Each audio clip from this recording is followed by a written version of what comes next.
It's only that if we have, I think something. It just said continue. Okay, all right. That's it. So that's where I feel that we need to have a personal responsibility, working in partnership with all those institutions. I mean, I can go in details. I can go into that, how many people died, how many deaths could have been avoided, but those deaths were not avoided. Now deaths has taken place. How best we can work together to make sure it's not repeated. Yes, and that's the lessons learned. So what is our role? That is the most important.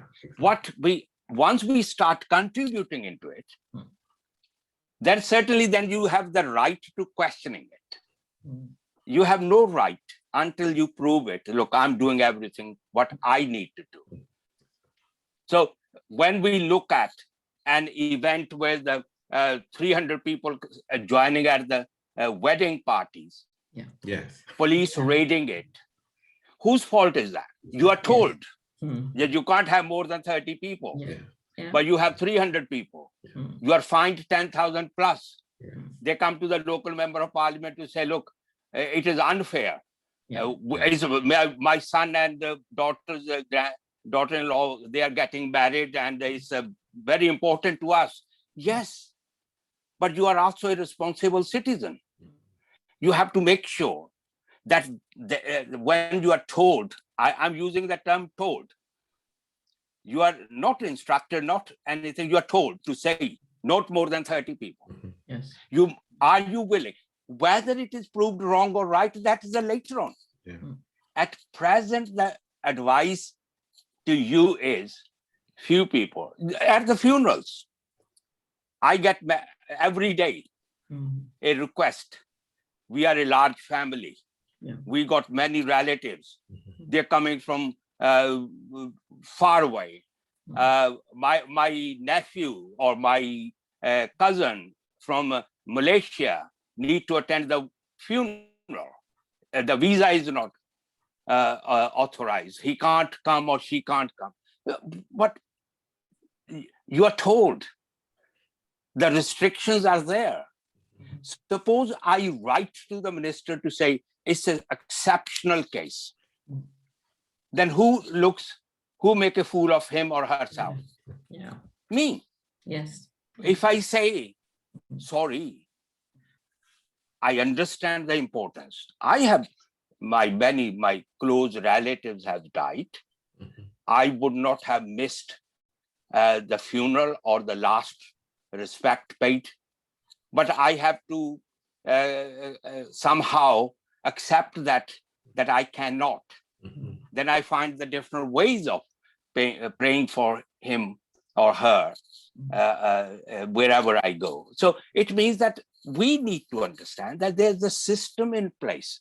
I mean, I can go, the decision the government should have taken last, I was hospitalized under COVID last year, 2020, March. I was there in Hillingdon Hospital. So I did not blame. I didn't get into the media to say how bad the government is. I accepted it that this is where I may have done something wrong, or that is early part of the, so I did not realize it, but I recovered. So I could have said that the government is not doing it. Government has failed. It has proved if they had taken the decisions earlier, if they had followed the scientists' advice or the professionals' advice, maybe we could have avoided those deaths and the system could have been better. But finally, I would like to say that this is not the local-based disease. It's a global. Yes, definitely. It's a global, it's not. And this variant or the virus or whatever the name you want to use have no border limitations. They can't say, look, this virus will not enter Ireland, or will not fly from India or South Africa. But one fear is there, which I have raised with the government and the media need to look at. When you giving the names like such, has caused problems. When it was the South Africa, when it was initially China, and then they withdrew the name Chinese variant because they knew the trade pressures and the government's reaction from China. Then you said South Africa, it is Brazil, now Indian. You can move the sofa out. We got a large diaspora, Indian diaspora here. And I'm sure that some of your listeners today or participants, I know Mahindra is there, Mimi is coming. They are very important community. Politicians come, activists, have responsible positions, has wider knowledge than me. But I feel it that I only done a Zoom meeting yesterday, where I had more than 100 people complaining about that how they feel when the term Indian variant given, the business and the social impact of that. People are reluctant when they say Indian restaurant, they don't go, they're avoiding it.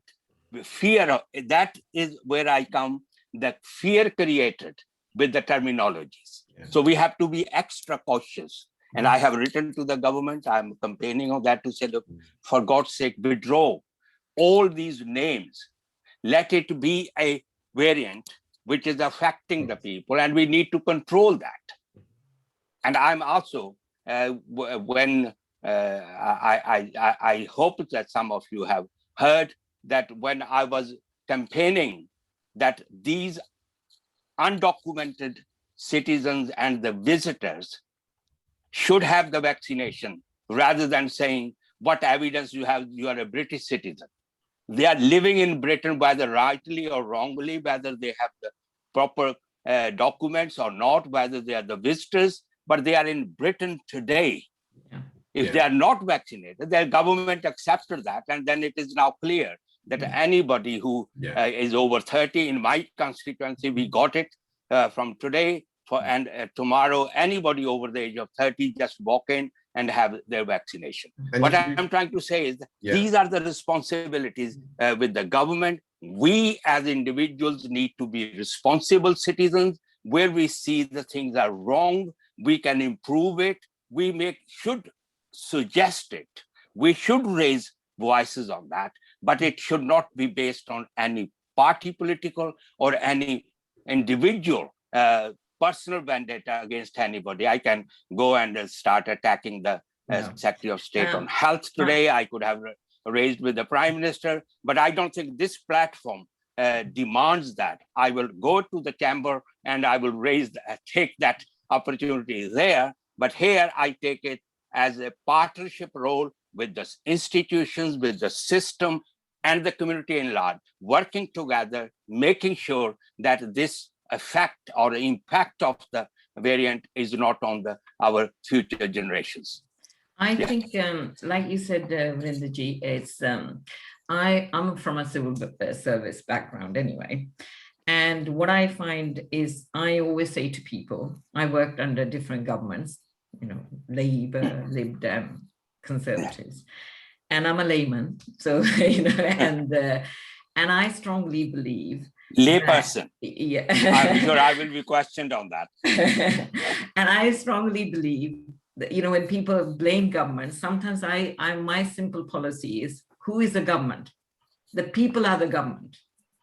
We are responsible, like you said, each of us, to make sure that we do what is best. I come from a background where you were born with the word seva, whether it was a langar at the Gurdwara or it was like helping somebody that was less fortunate. So for me, when I hear, yes, each government, I think over the years have made certain mistakes, and I won't, I won't be able to say that, but I think we are doing everything, but I still see people, and I think that's why maybe in Hounslow the figures are going up a bit more, is that I still find that people are still not abiding by the rules. I pop outside, most people are wearing their mask and even gloves, But there is a certain percentage, for some reason, you tell them, this happened to me the other day, I was waiting to pay for petrol, and there was a lady as well. This man just walked in. And what I do find very irritating is the lady very rightly said to him, please wear a face mask. And he went, like, I don't understand, I don't speak.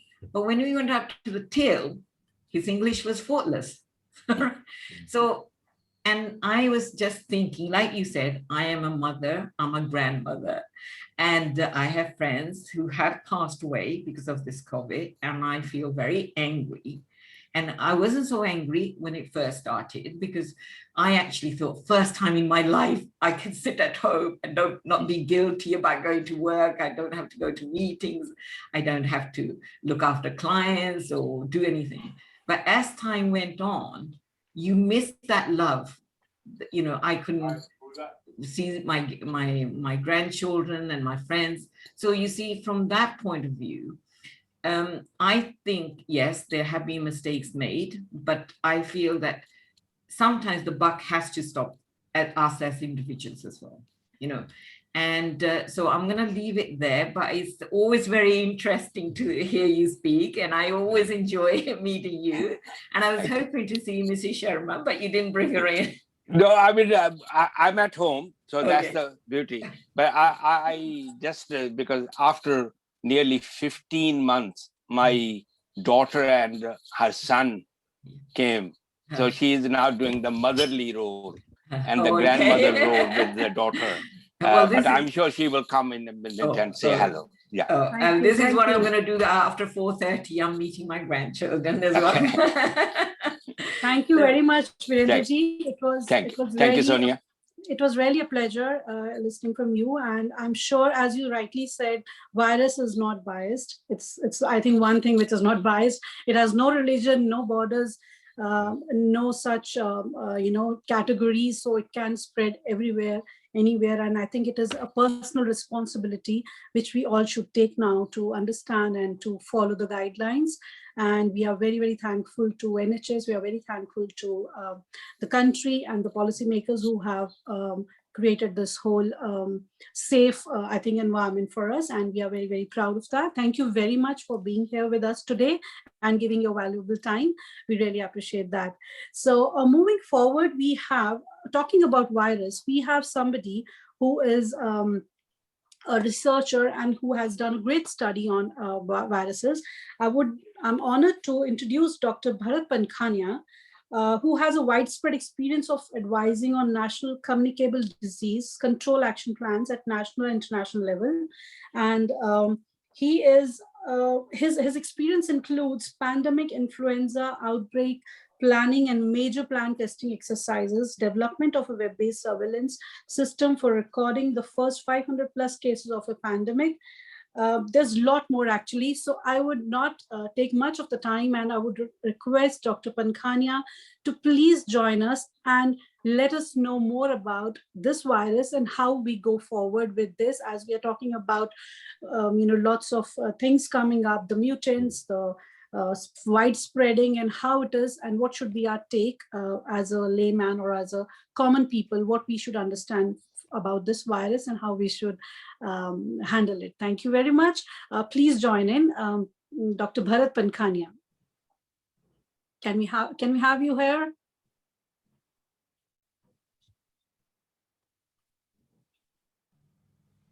Namaste. Can you hear me now? Yes, absolutely. Yes. I think your video is still off, I believe. Oh, really? Wow. You just bear with me. Yes, yeah. Once more, click on that button, please. Sure.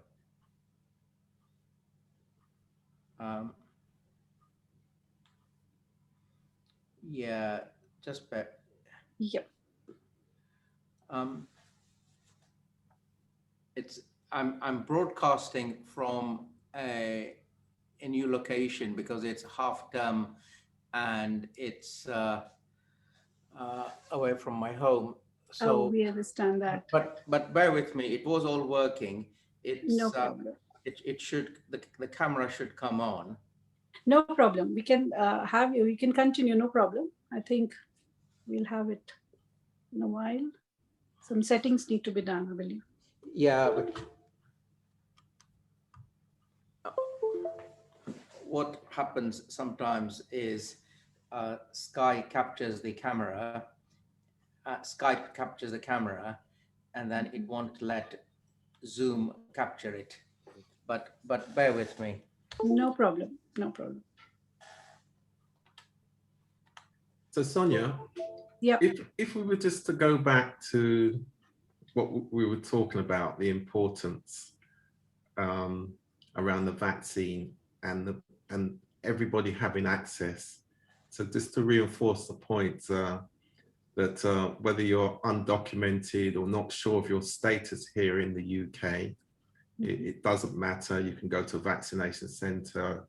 You can actually go to community pharmacies in your local neighbourhood, and there's no Home Office enforcement procedures at all. And this is a concern with people not sure of their status, particularly in the African and Caribbean communities and the wider Commonwealth. Of course, the Windrush scandal has left many people not sure. So, so anybody who's got friends and relatives who may feel that they want to support them, they can go into a local community pharmacy. It's safe. They can go to the vaccination centres. They do not have to register. Rudy, but not every pharmacy. Yes. Those Yes. selective pharmacies Yeah. which is actually designated. Right, but when I To say give that. community pharmacists, you're right. What it is, Yeah. there's certain pharmacists who will do, but others will signpost. The That's point is that every community pharmacist will signpost you, even if it's to the local vaccination centre or if they're vaccination centres themselves. Actually, That's a great step, actually, that's, yeah. Oh, yeah, yes, we can see you now. so just to answer that question, it's absolutely clear. We, the healthcare givers, are not the policemen. Exactly. And the distinction has to be made very clear. Yeah, we are here to look after anyone and everyone, and we are not interested in your immigration status. That's right. It has to be made absolutely clear. You turn up, we will immunize you. The National Health Service is not the National Police Service, and we must, as doctors, as healthcare givers, completely and absolutely not play the game of also acting as an informant, as a policeman. This is a very important and a very serious issue, not only with respect to giving the vaccines, but other things. Yeah. And I, as a medical doctor, will always campaign for my eyes are shut, my ears are shut. I'm only here to immunize people or look after them. I'm not a policeman. I used to do this work. I used to go around giving immunizations in Bristol, where I was the consultant communicable disease control. And like the gentleman said, there was that fear of, but if I turn up at a healthcare setting, they may question me, they may report me to the police. And I used to say, I am a doctor, I am not a policeman. I'm here to look after you. Please don't worry, I don't talk to the police. That's brilliant. That's really brilliant. Thank you so much for that. I think, Mr. Pankania, you can actually start. We will not interrupt you because we have a guest who's actually popping in between from Dubai, Her Excellency Laila Rehal, but I will not disturb you. You please continue with this, your session, and we would love to hear from you. And I will, she has just requested, I'm really sorry, she has just requested if she can do it first. I'm really sorry, she's been running. If you don't mind, please do as you wish, but I just... Because she will, she'll be just popping in and saying few words and she has to leave. I'm sure we can just give her 2-3 minutes. And I know you have another engagement as well. So I'm just asking her to come live and say a few words for us because she won't be available later on. So if that's okay, please excuse me for a minute. And just asking her to come. Her Excellency, if you're there, you can please come on.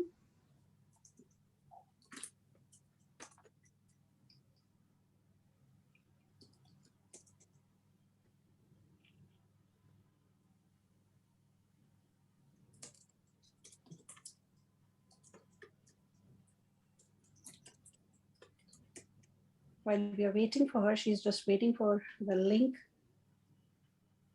Okay, hold on. I'm just inviting her now.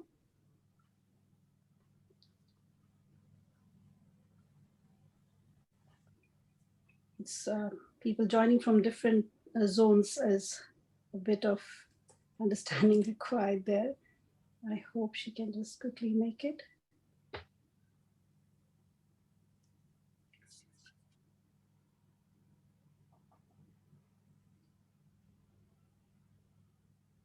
Rudy, if you see any message from her, please just call her name if she's coming.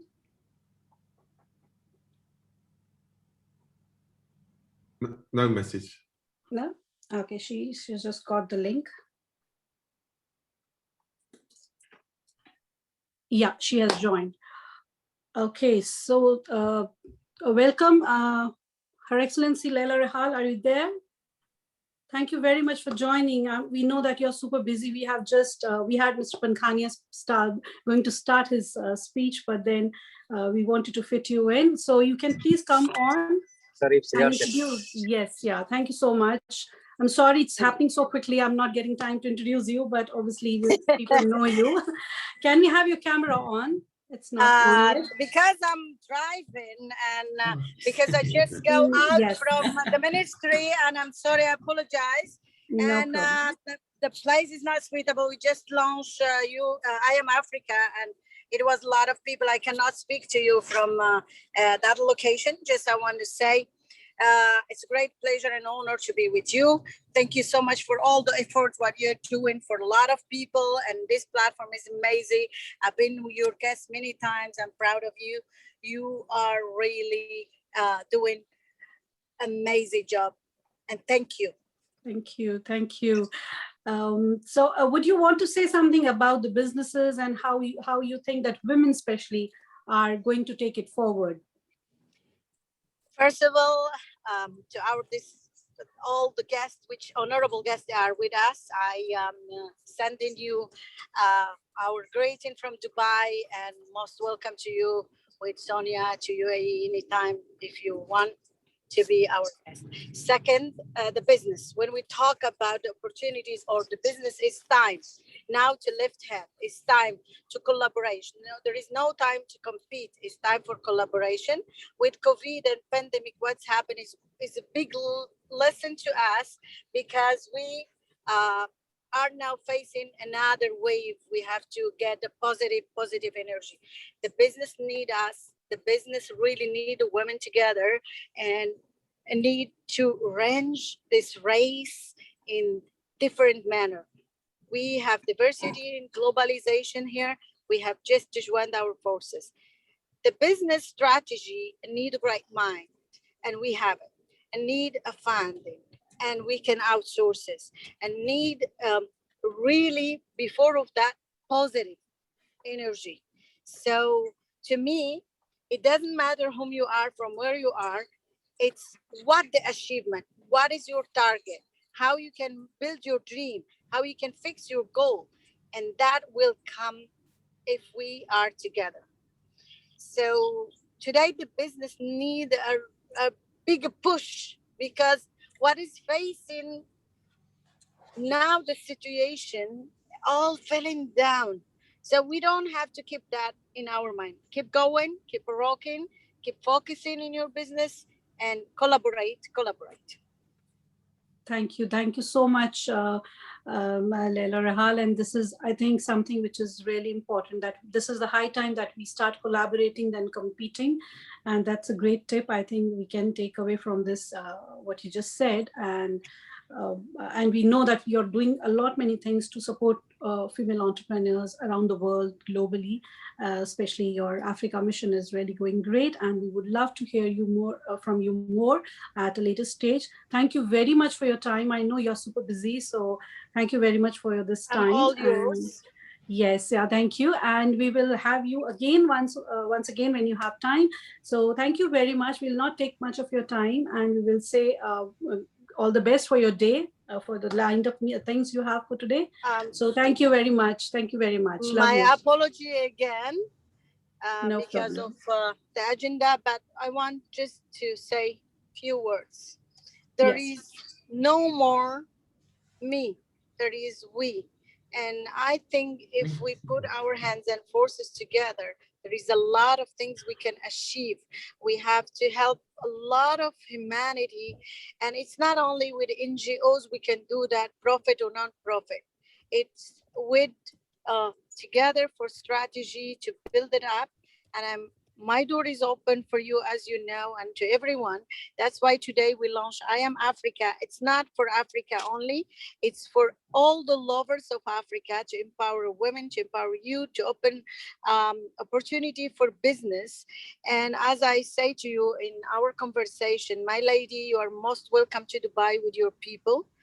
We have a lot of things to do, and we have to get a new challenge, because if you see like Kodak before is doing great now with this digitalization and new phones, smartphone technology, he's not doing any more business. Nokia before, same thing.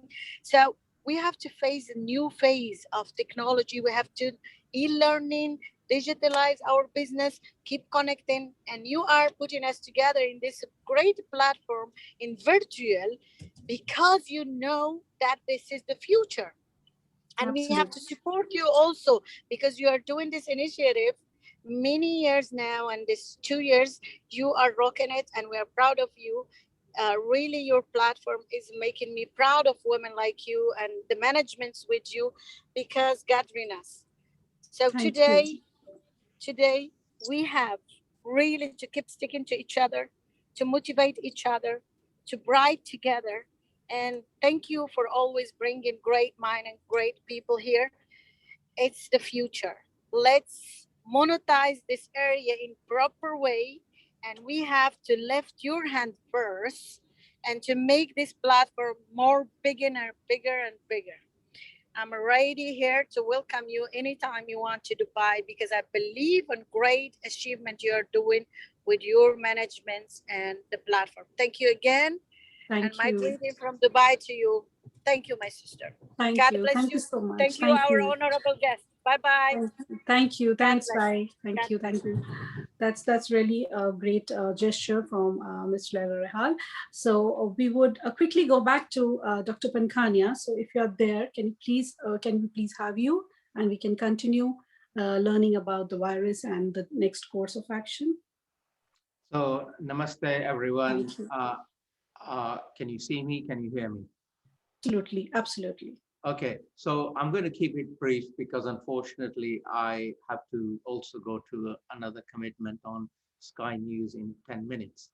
But I would like to share with you that whilst all your energies are focused on the today, really your energies need to be focused on the tomorrow, because the pandemic that has arisen today will arise again. And if I can put my conversation with yourselves about future-proofing the tomorrow, I feel I will have achieved something. Of course, I'm here to also answer any of your questions on the current pandemic, as well as vaccines and vaccine technology. So with respect to the tomorrow, I really must emphasize please do not focus and waste your energies on this is laboratory manufactured. The evidence that I have read, that my learned friends have all read and considered, clearly indicates to us that this is a natural origin. So this is a virus that has come from horseshoe bats, that has mutated and become infectious from horseshoe bats, special subclass breed variant of subspecies of bats, to a intermediary host, and that intermediary host may have been an exotic animal like pangolins or something, or even humans. And then it has gone from horseshoe bats to humans, or some other animal to humans, humans, humans.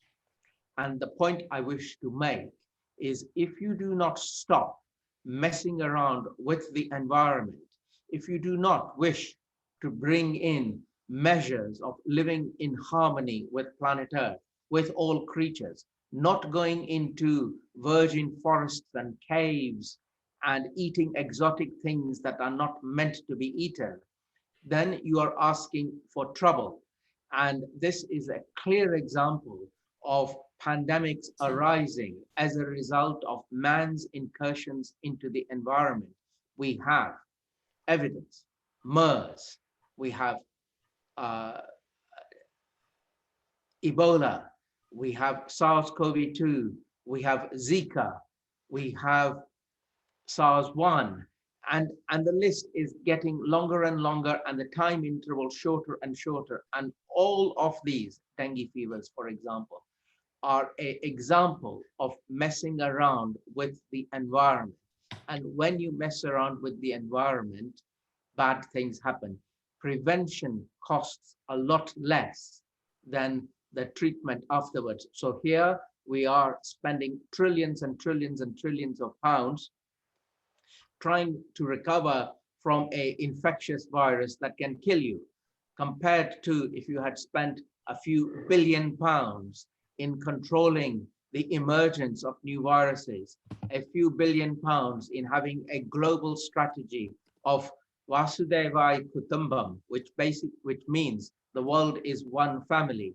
We refuse consistently, persistently, all the time to act as one world. We always revert to nationalism. So suddenly when you are living in a just-in-time economy and you're relying on cheap PPE arriving from China and Taiwan and Malaysia and Indonesia, and suddenly they put a stop on it and say no more PPE for you, we suddenly become unstuck. So going forward, we also need to, like President Biden has already started to, is refashion what are essential items. And you need to, even if it costs you more money, make the essential items at your home country rather than rely on cheap, and cheaper still. Because the lessons are, when the next pandemic arrives, there is no guarantee that your PPE is coming by the container load from China for you. So learn the lessons with respect to important essential ingredients, manufacturing capacity, manufacturing items, and the needs of the nation. You've got to do it because the pattern is we don't really want to work in a trusting, faithful, collegiate, global community. Coming on to the question of vaccines, here is a clear example of the rich can afford to buy billions of doses of the vaccine and they start immunizing themselves, as the United States, as the European Union and the United Kingdom are doing.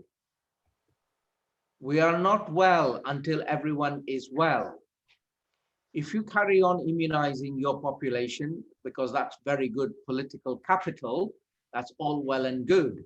But if there is a runaway, uncontrolled infection in India, in Africa, in South America, you will get the emergence of variants. So variants is an example of repeated reproduction of the virus, which occurs as a result of lots and lots and lots of uncontrolled infections. And as a result of this lots and lots and lots of reproductions, mistakes in the virus happen. Mistakes in the next generation of the viruses happen. And those mistakes can then become drifts and shifts in the virus. And eventually you get variants. And these variants they can go in any direction. They can go into the safe direction, which is they become dominant, but poor disease causers, in other words, they become innocuous, all well and good. On the other hand, they can go into the direction of more severe disease causing, more infectious. So my advice is, can you mute the other people, please? My advice is that we need to suppress infections globally because it is in our interest. We also need to support other nations with respect to their immunization program. We need to relax patents. Remember, these patents were obtained as a result of public funding. So it is disingenuous of pharmaceutical companies to say, we discovered this is our patents, this is our cash cow forever, right? There has to be a quid pro quo. This was funded with public money. This was enabled with public experiments. This was enabled with public trials. This was enabled with public goodwill. You cannot, having invented the vaccines, then say, this is all ours, we keep it to ourselves, and we're not going to let go. So President Joe Biden has led, and I'm so pleased to see him leading by saying, this is a global crisis. We need to relax the patents and enable. And now I'm asking you people, because a lot of you are business types, that you need to enable the manufacture of the vaccines regionally, Africa, Asia, South America, etc. And because we are going to need these vaccines, it isn't a here today, gone tomorrow. We're going to need boosters. We're going to need reformulated versions of the vaccines. Please enable, please allow the manufacture of these vaccines in other parts of the world so that we have a better, a safer world going forward. It is the right thing to do. I will take a few questions before I have to go. How's that? Yes, thank you so much. Thank you so much, Mr. Pankhania, for this information. We have a question from Mr. Jadeja. He's asking about why this is identified as Indian variant. So can we have this name changed? And, you know, this is a bit odd and a bit weird for us to know that we being from Indian origin, obviously it hurts us, and how people are reacting to it, you know, just because we are brown, and, you know, so okay. are we Let doing me answer anything that, about it? because Yeah. I have a clock ticking on one side. So, Oh, yes, yeah. Yeah, so my answer is as follows. Yes, we do need new nomenclature. We shouldn't be naming and shaming, so it doesn't achieve anything to call it Brazil, Nigerian, South African, Indian. How interesting. They call it the Kent variant. Yeah. You see, there are lots of people very clever at semantics and psychology and sociology. Why isn't it called the British variant or the United Kingdom variant? Do you see that very clever twist of the Kent variant? Yeah. And I appreciate the use of letters and numbers is not really helpful.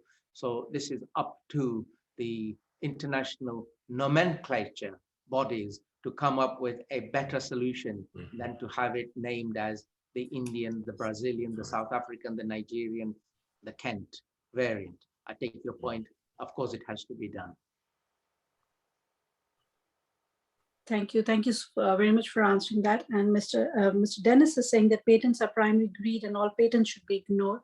Absolutely, as you said, that's a point. And I think we all need to understand from a business point of view as well that we need to promote that, and we need to ask for it from the policymakers and people who are into it. And it's great. Thank you so much. Trudy, would you want to ask something? We have a few minutes with him.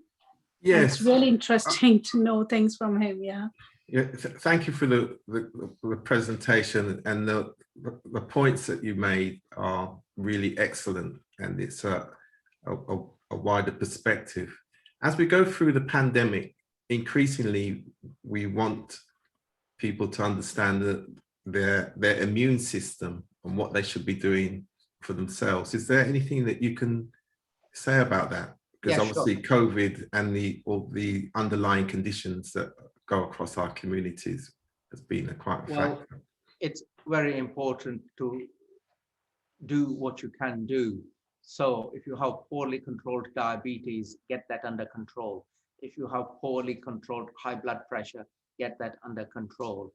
And then having managed what you can manage, which is get the manageable things under control. The second bit is get immunized. So if you are in the United Kingdom, your chances are very high that you can get immunized very quickly. So immunization protects. And your priority number one should be, I am doing nothing until I am immunized, especially if you are in the vulnerable group. So if I was playing a clever game of chess, even though I'm fit and healthy, etc., my strategy would be do nothing until I am fully immunized, because you don't know how it's going to infect you and the consequences thereof. Second point, even young people get infected and become very ill. Third point, the variant that is in circulation origin India is highly infectious. Therefore, up your infection control measures, up the mask that you're wearing. Number one, wear it properly. Number two, buy a higher specification mask and keep your connections with other humans to a minimum. So observe the 3 C's. Avoid getting close to people that you do not know. Avoid crowds. Avoid closed indoor spaces. This virus is spread by the aerosol route. Therefore, you need to prevent getting infected by the aerosol route indoors, closed places, poor ventilation. The 3 C's from Japan is a very good thing to follow. Avoid getting close to people, avoid crowds, avoid closed indoor spaces. Very, very important. Thank you very much, Dr. Pakania. That was really interesting. Somebody that's not from a medical background, I mean, the way you explain it's very clear. And I agree with what you say that we shouldn't, because I'm very much into the environment myself, we shouldn't be interfering. We should be protecting it. You know, in the past people knew, and it's so refreshing to find a medical, especially somebody of your status, mentioning that and not cutting, you know. Thank you very much, Dr. Pakania. Thank you. Environment is our life. Our Yes. life is our environment. Yes. If you mess with the environment, you will die. So with respect to global warming, environmental degradation, I keep on telling my medical students, no food, you will die. Yes. Runaway temperatures, you will die. You have got a very few years in which to just calm it down. If you fail to calm it down, this is nothing. Believe me, this is nothing. If you mess around, you will get storms, you will get heat waves, you will get loss of water, you will get famine, you will get everything that is there, and we know about it. You've got to act on the environment ASAP. It is high time we did. Thank you, Dr. Pakania, and please accept our apologies for keeping you waiting. Thank you very much. Thank you. Mr. Pankania, just a last bit of question from Mimi has come. Mimi Harper has asked one question: how do we deal with those people who are constantly saying this is a control mechanism and we have had the fear of God put into us to create control? I'm at loss with this attitude, but it is there, and it would be, hold on, it will be good to know where to send people for more information to make them realize this is a serious issue. So I think that's what you have answered. You have this page which you have shared with us, Dr. Saab, and I think I'm going to share that with everyone so that Mr. Pankania can give his advices there. And also we will have a special, we would request, in fact, Mr. Pankania to come on board with us someday and have a dedicated session, and we can talk about this more and more.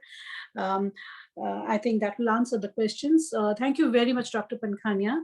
And we have our next guest, who is again from the medical background, and he is Dr. Vijendra Ingle. He's an ENT and head neck surgeon, Royal Free Barnet and Chase from Hospital, London. He's a founder and CEO of Main Marathi UK, a Marathi web channel for Marathi events in UK, and currently working for COVID-related relief activities and awareness programs in India through ICYE UK and on behalf of all Maharashtra Mandals and Marathi groups in the UK. So he is going to speak on vaccination and how this post-vaccination care and what we should follow. That is again going to be a great discussion. So before I announce Mr. Ingle to come on, I would ask Rudy to say a few words, and then please pass it on to Mr. Ingle so that he can share his wisdom and views. Rudy, over to you. Thank you very much, Sonia. And this discussion has been great today. I am fortunate in terms of professionally, I do work in this area as an advisor. So I've been running, commissioned by NHS England and NHS England Improvement, what's called vaccine confidence dialogues. And it's about ensuring that our communities are informed, reassured, so that they can make the choice, which is so important. But going back to last year, in terms of when COVID hit us, really, when we were in the middle of the challenges and trying to understand, we focused on the priorities of mental health and spiritual well-being, because we could see that that was really impacting on everybody. Also, the fact that now all of us were all of a sudden having to use Zoom and use the use of technology. So now was about digital innovation and systems alignment, as was mentioned earlier on, that it's essential to collaborate, and we are getting a systems shift. And then thirdly, our priorities were around succession planning and youth development, which has been touched on. So in my work then as a policy implementation specialist, so we always say we're values led. So we say values of respect are the common ground for all of us, regardless of our background and status. And as we've heard earlier on, that the virus does not discriminate. And so it's important that we all collaborate. So collaboration is great, is our campaign. And we have a simple conceptual framework as we go through the pandemic, and in terms of the work that we do across health, community, and international trading services. And that's to create a lifelong 21st century skills legacy.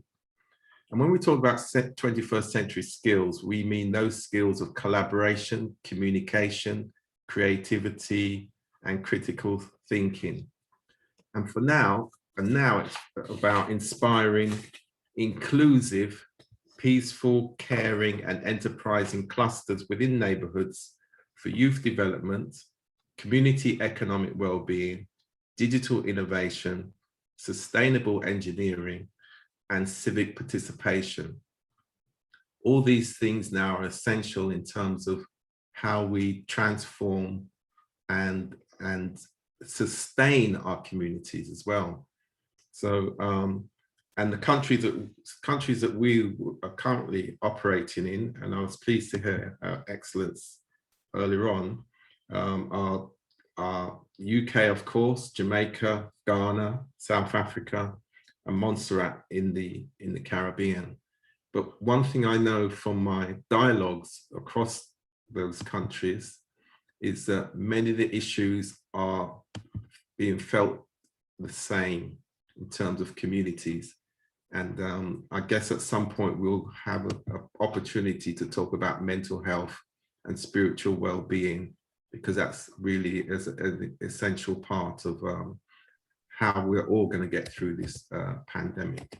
Absolutely, that's very much important, because it's not only physically we are drained, we are emotionally, we are mentally drained, totally drained. And I think it is important that we run such sessions, and surely we'll plan and we'll talk about that separately. So thank you very much, Rudy. And I would like to request Mr. Ingley to please come over, and we want to hear from you now. Mr. Rajendra Ingley, can we have you? Yeah. Hello, namaste. Namaste, welcome, Mr. Ingley. I hope I'm saying your name correctly. Yeah, that's right. It's Vijendra Ingley, yes. And that's you pronounced right. Thank you, Sonia ji, for your kind words. And I would like to thank all the organizers for invitation, especially Mahendra Singh Jadeja, Dada, who said that, can you say you're doing so many things for Maharashtra Mandal and through ICY in India. Why don't you just join us and say something, whatever you're doing now. So at present, we are having, just to share with you, and if someone has any specific suggestions, we could take that. On behalf of ICY, Indian Chamber of Youth Entrepreneurs in UK, we are having a program with some states to have a different languages question and answer session with public in India, in rural area particularly, we don't give any introduction or anything. We just take question answers, and we are taking, at least in last 15 days, we have done 6 sessions of 2 hours to 2.5 hour sessions. So if somebody wants to organize something like this, a direct question answer session with 2-3 doctors from UK, 1 or 2 doctors from India, and directly questions from public, like they are in the hospital, they are at home, their parents are in the hospital, somebody wants vaccination, so they can directly ask questions. So if somebody wants to do that, please communicate with Dada, Jadeja Dada, and we can arrange that whenever you say. Thank you. No That's problem. really interesting So to coming know. to the topic now, thank you so much.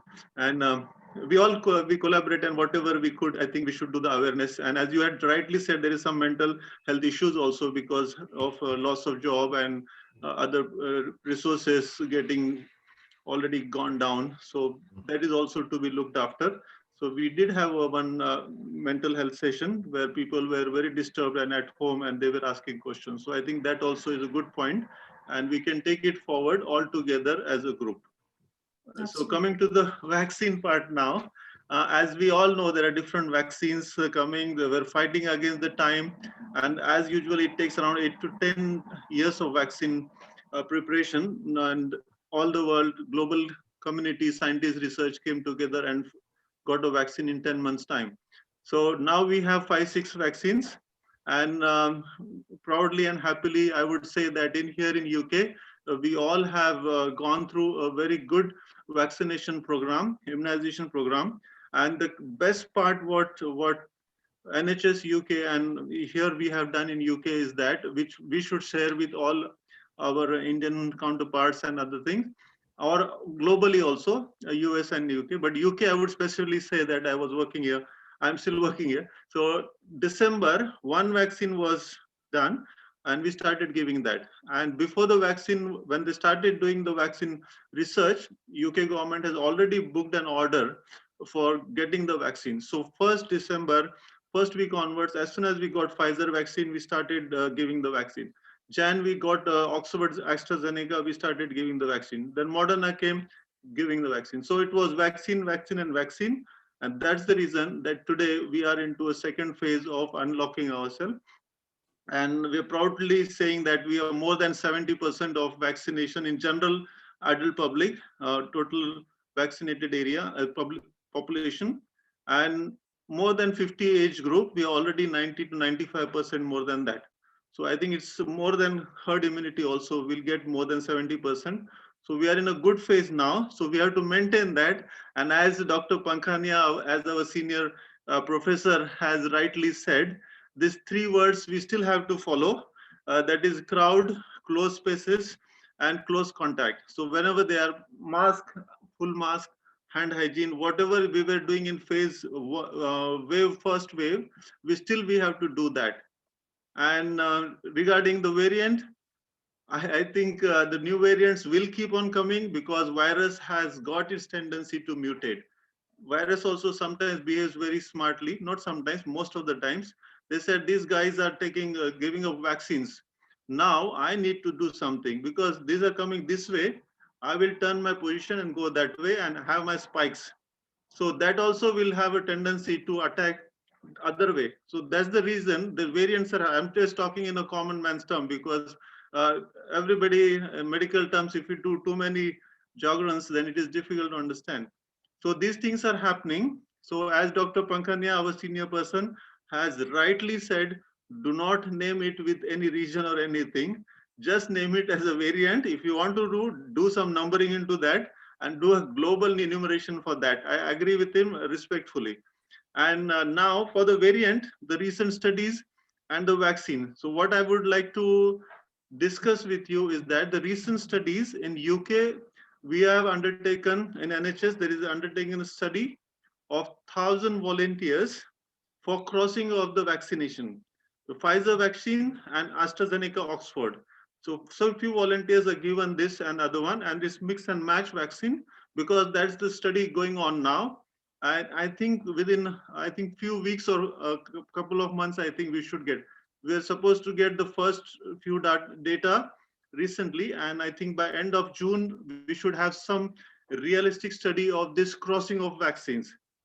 And this also, the good part of this is the uh, Spanish research agency has done a recent study. I think just 1 week or 2 weeks back, we had seen this study. They have studied the same crossing of vaccines into two groups, and that was 670 volunteers were studied. And in this, a good point is that they found out the efficacy had increased sevenfold increase in efficacy. AstraZeneca and Pfizer were mixed and matched, and everything was followed. And they have got safer and greater benefits of crossing of vaccine, because I think they have studied, and the same study, when we do it here in UK, I think they're also studying how effective it is against the new variant. I won't name with any country again. So the new variant which is there, which is very infectious, very contagious. So in that situation, do not lower our guard. Face mask, hand hygiene, keeping distance, close areas, like everybody is allowed in close areas, but be careful whenever you're nearer to anyone. And as the recent studies says, the new variant, against that, these vaccines are effective. Only thing is that exact data of this study and the analytical critical analysis of this is coming up soon. But at present, whatever limited data we have about this new variant and the vaccine action against them, so we have seen that this one is around with the single dose with Pfizer, with the new variant against the new variants, Pfizer is around more than 50% of efficacy, and Oxford is around more than 30% of efficacy. But as soon as we give 2 doses of this one, then this efficacy increases and it goes more than 60 to 80%. So best part would be for our bet, and as the slogan of NHS UK goes, every vaccine gives us hope. So I think we should go for vaccine, and whichever way we can, wherever you are, get the vaccine. And as our vaccine schedules are coming up, we are strictly following the regime which UK government has given, and NHS, all NHS workers, health workers, and the support staff and the public, they are helping each other. So I think this is from my side, and if any questions, ready to take it. Yeah, thank you so much, Dr. Ingle. This is really interesting to know. Coming from a doctor, it really gives a mental relief, that listening to what vaccines are going for us, doing for us. So, there are certain questions which are coming up on Facebook who are watching, our viewers who are watching. They're saying that, not everyone is interested to take vaccine. There's a lot of, I know my own mother-in-law living in India, in Chandigarh, she's not interested to take vaccine. She's like, I'm more than happy the way I am, because they are obviously, maybe not aware, and then they are not convinced that this is not going to lead to the blockage or things like that, whatever, the hearsays and things they hear from other people. So in that situation, what do you think for people who are not taking the vaccine? I think we should try to convince them that vaccination is the only hope for everyone. And if you have taken the vaccine, and you may still get COVID, but the severity of that we have seen it, that it's not as severe as before. In mild to moderate, we have doctor friends who have got COVID after vaccine in India, and I have seen them within 7 days they are fine and they're back to work. In 14th day they are back to work. And apart from that, the recent study in India, what is shown, IMA has come out with this study, and this 248 or something, or more than that, but 248 health workers had died, doctors had died in India in the second wave. Out of this, only 3% had taken the vaccine. Yeah, exactly. Can you imagine 3% of that? So that shows the difference. And for us here in NHS UK also, first wave, many of our unfortunate incident that many of our colleagues and health worker friends and doctors, they pass away. But the thing is that in the second wave, when January and February and March, most of the health workers and doctors were vaccinated, and that's the reason you hardly see any number there. So I think that's a written proof and documented proof that vaccine does help. And as everybody knows that some of the other complications here and there would be there, but vaccine is the only answer wherever you are. And And, convincing people is very important, is talking to them, awareness, because they will be WhatsApp university messages will be there. There will be friendly neighborhood answers saying that, oh, I have taken, but I still got COVID. But still it is there, but you're still alive to tell that you got a vaccine. And that is the difference, because you are alive to tell that I got a vaccine, I got a COVID, and I'm still alive. Yeah. So doctor, one of the Ishkama, who's from India, from Delhi, she's asked, when will the vaccine be available for the children, for the kids? For the kids, I think the recent study is going on. Up to 16, it is still available at the moment in US also. And the pediatric age group, the study is still going on. Most probably very soon, I think the data will be available, and I think it should be ready for use. Doctor, I'd just like to ask you, we now know in terms of long COVID and going forward, what does that mean in terms of vaccine, if we're going to have booster vaccines for the future? Yes. So I think it's, as you all know, that flu jabs we take every year, who are like many people, it's a voluntary one, obviously. They take it, whoever is vulnerable, they take it. High risk people, they take flu jabs every year. And this is at present is the future for us, unfortunately. What will happen is that, one more thing I would like to tell, UK government has already ordered a good number of doses for a booster dose for all of us. And that is ordered for 6 months from I think it was ordered in March, so 6 months from then. So we will have a booster dose in 6 months time after our vaccination. And till that time, we will have a data about the immunity and the antibodies and the levels which we have in our body after taking 2 doses of vaccine. Because it's a new vaccine, new disease, we still don't have enough data saying that if you take these 2 doses of vaccine, this many months, you will have these many antibodies. And after that peak, it will go down. So we don't have that study yet. It's going on. It's a massive study going on all over the world. And UK also, we are also having this data, analytical data going on.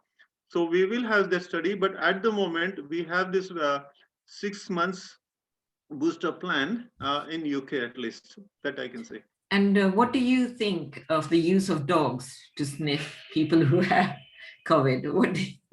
Well, unfortunately, I don't have any data available. That is from my colleague. Actually, I have not studied that, and neither I have read about that, so I can't. This is I don't know if Dennis is having a laugh. Maybe Dada can tell something about this.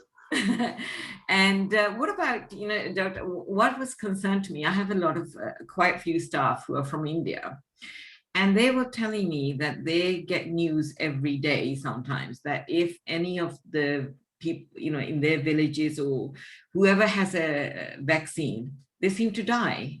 Is that because that vaccine is out of date or what? I mean, I was quite shocked to hear that. Sorry, I didn't get that. What did you say? I had like vaccine and they died. Yeah, they said that's in India, not here. And because they were telling me, because I was a bit shocked at that time, and they were saying that in India people are scared, you know, they don't want to have the vaccine because every person that they find has the vaccine, and they died. And I said, oh, that can't be true, because you know, I don't think that is realistically true. Because there might be 1 or 2 cases here and there, which is immediate death after the vaccine.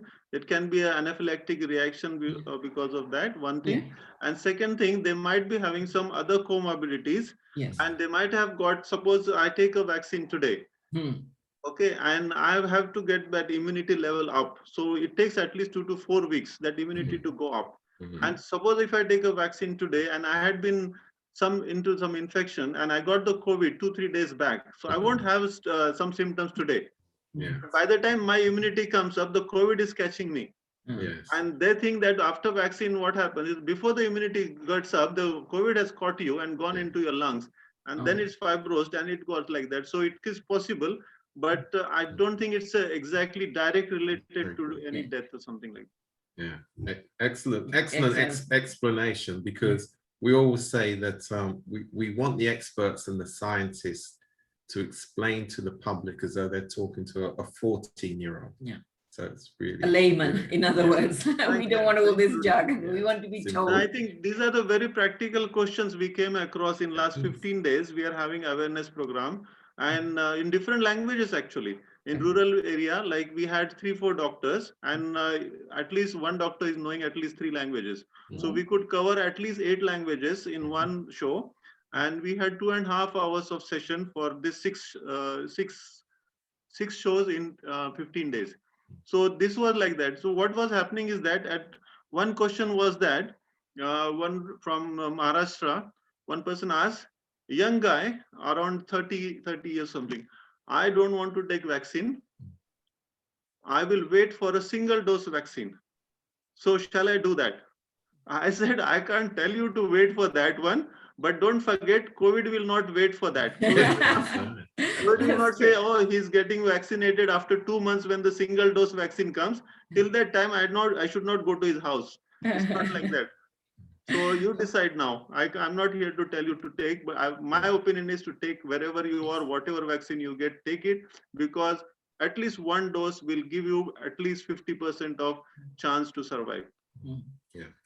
And I also think what we are doing here through the NHS is that a lot of the centers have opened up that if they're not used up at the end of the day, they're putting it out through the, the various connections like neighborhood and so on. So if you can go after 5 when they finish giving the people who are appointed, which means they're not wasted, which I think is a very good initiative here by the the NHS. And even the GPs also, like GP surgeries, they are calling. Recently in our area, I live in Enfield, and in Enfield, like many of our younger generation also has got, like my son also, he got, he's in first year uni, he also got his vaccine. Oh. Well, thank you very much. And where do you work, doctor? In Enfield? I work in Royal Free London, Main, and then Barnet and Chase Farm Hospital, Enfield. Oh, I see. Okay, right. So London, my area. Thank you very much. We have really enjoyed this because it's been down to earth, not with all the medical jargon, which puts us to sleep, a layman. Thank you no so problem. much. Anytime any group, like one of your group or someone decides for any question answer session directly with rural area or any of the public, Yes. we are ready for that. Just give us a call. We are just call away, and Jadeja Dada is always there. You can absolutely. I'm so glad that you were introduced to us through Mr. Jadeja, and surely we will have you again. I think it's a lot of information, a lot of things which are coming up, new researches, new WhatsApp messages, which we really want to, know the facts. And yes, about the sniffing dog and things, we really need some information on that as well. I will go and read now. Yes, please do that. Please do that for us. And Dennis, we will have an answers for you. So we will surely announce very soon that when we will have you next. So Judy, can we, thank you so much, Rudy. Can we have quickly our next guest, please? The next guest is Ishkat. We spoke this morning. You can see I'm still half asleep. All right, and this is an amazing young lady. All right, and I'm so glad to finally connect with her. She is the founder of India's only customized natural skincare, which is a high achievement for a beautiful young lady like her. But her goal is to help clients achieve their skin's goals naturally with natural products. Moreover, she's the only certified soap maker in India. Isn't that amazing? All right. And she's helping people with their passions and turning that into opportunities. But I'm going to pass it on to her because I think she would do more justice. So we look forward to your speech. And so welcome to the show, Ishta. Thank you. Thank you so much. Thank you so much, Avinash. And namaste to all. I am Ishita from India. And we've had a lot of discussion around India since then. It is early evening here. And honestly, I'm super honored to be among such accomplished people and sitting here and listening to people giving such high tips. And a lot of my questions have been answered, which I was confused about COVID. That's the best part about this whole session. And thank you so much for inviting me and making me a part of all this group. So I am here. Yes, I am founder of Arizu. It is India's first personalized natural skincare brand. What we do is we touch people's lives, be it our customers or our stakeholders. We're trying to get personalization and custom skin rituals into the lifestyles of everyone, and especially with COVID, where everything is getting digital and yes, touching people's lives and talking to people is getting tougher. So we're just trying to get a little more personalization aspect into the whole as the beauty industry. Now let's just talk about how we've been talking how the world's been evolving thanks to COVID. Let's just talk about how the skincare industry, the beauty industry has evolved. And the next statement I'm going to make is going to make everyone laugh, but it is the truth. The soap is the king. Every brand, every beauty brand, be it makeup, be it skincare, we all have come down to the basic of soap and sanitizer. Let's just look at it that basic hygiene has become a very important part of our lifestyle now. You know, our moms used to run around after us, wash your hands before taking lunch, wash your hands after you come out. And we just like, okay, what is mom saying? But now that is what every one of us is doing. And so the whole industry as humans, as every one of us have transformed and become, basic hygiene has become very important for all of us. It's just evolved everywhere. Every company, every consumer brand outside in the beauty industry or in the skincare or makeup have switched to it. And when you look at it, the whole beauty concept has just moved away from pampering yourself or just looking at it as a special day thing into more of holistic wellness. We have started connecting skincare, hair care, makeup to our mental and our inner peace, in our happiness around it. I'll take a very small example, right? Like when we wash hands, it's just a standard thing, wash hands, sanitizer, and our hands are always getting itchy. We are just irritated after the sanitizer, and every time you smell your hands, it gets, oh God, that yucky feeling. So when at RMU, where we just started off with this pandemic, we thought, we really need to address this scene, this issue. What we did is we came up with hand care oils, which are based in ancient Ayurvedic wisdoms, made with sesame oil, almond oil, and got aromatherapy blended in it. So if we make a hand care oil with a blend of lavender and patchouli and geranium, all right, you go ahead, you wash your hands, you use a sanitizer, and you come back, you just apply 2 drops of that oil. And when you smell your hands, at least you're not smelling of sanitizer. You feel good, you uplift your spirits, and it just gives a positivity from inside. So this whole concept of COVID has made us move from just being, okay, let's go out, have fun, do makeup, and let's enjoy, put a perfume on, and you feel good about yourself. It's moved from there. It's about just how do I feel good for myself? How do I smell good when I touch my hands? How do I look at myself when I look at the camera and I look glowing? Okay, I look good for myself. That's what it's all about now, because you're not meeting people, you're not connecting, as Doctor was saying, you can't hug someone. So this is what has happened mostly, I would say. We generally are moving towards more ancient history, ancient beauty. We're moving towards more conscious, more mindful beauty. And at the same time, as consumers, as brands, we are becoming much more eco-friendly. We are becoming much more responsible. As a consumer, when we go online, as Dr. Bharat was saying, right, that we have to protect the environment. I think as consumers, as brands, we all are realizing that in a small way, anywhere, we're supposed to protect it before we may do more harm than it benefits us. So we all have, a brand. People are looking at the brands, if they're eco-friendly packaging, are the present products eco-friendly, where are the ingredients coming up from? Everyone is going backtracking into where the ingredients are coming, whom am I buying from, whom am I interacting with. That has become a major change in our lives. And at Arizu, what we do is, in our small way, once the pandemic started, we started giving out free masks along with our products. So our complimentary masks were made by underprivileged women.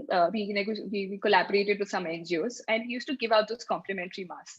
Then so every time a consumer received a product, they were happy. Yes, we got a product, it looks nice and everything, it smells good.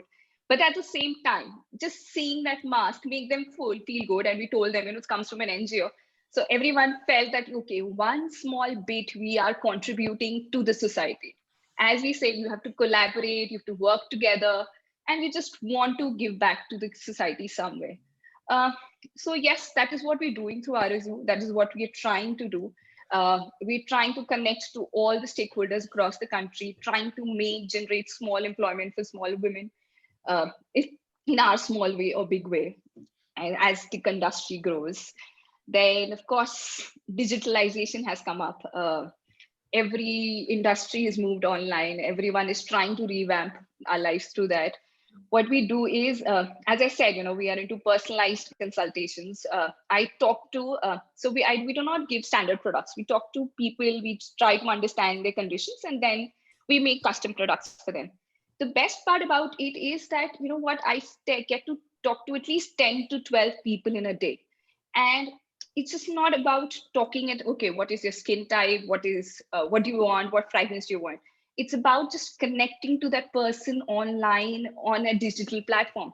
You get to know, has someone lost a job? Has someone lost a close person? Just building that personal connect, which we are trying to find everywhere right now. We are all away from our families. Most of us are just trying to find that bonding.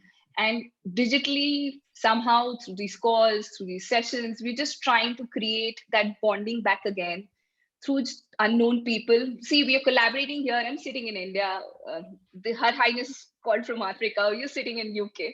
And we are all sitting together and talking and like chatting like we've always been together and best of friends.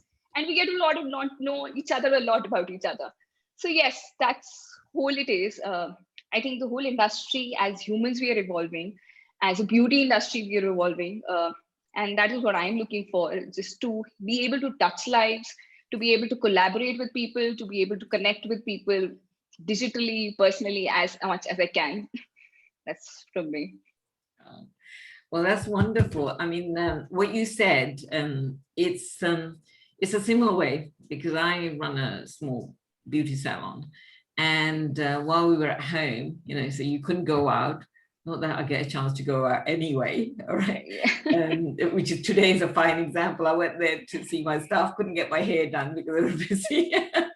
So, but like you said, like yourself, I have always gone towards natural items. You have the roses growing in the garden, so you mix them, with a little bit of flour, a bit of almond oil or whatever, yes. And you use it as a paste. And sometimes even with our clients, we try to make it unique, and but it's the other reason is because, like you said, this has changed everything. And Rudy mentioned this, touched on it as well, that every part of our life has changed, not just work, even our eating habits.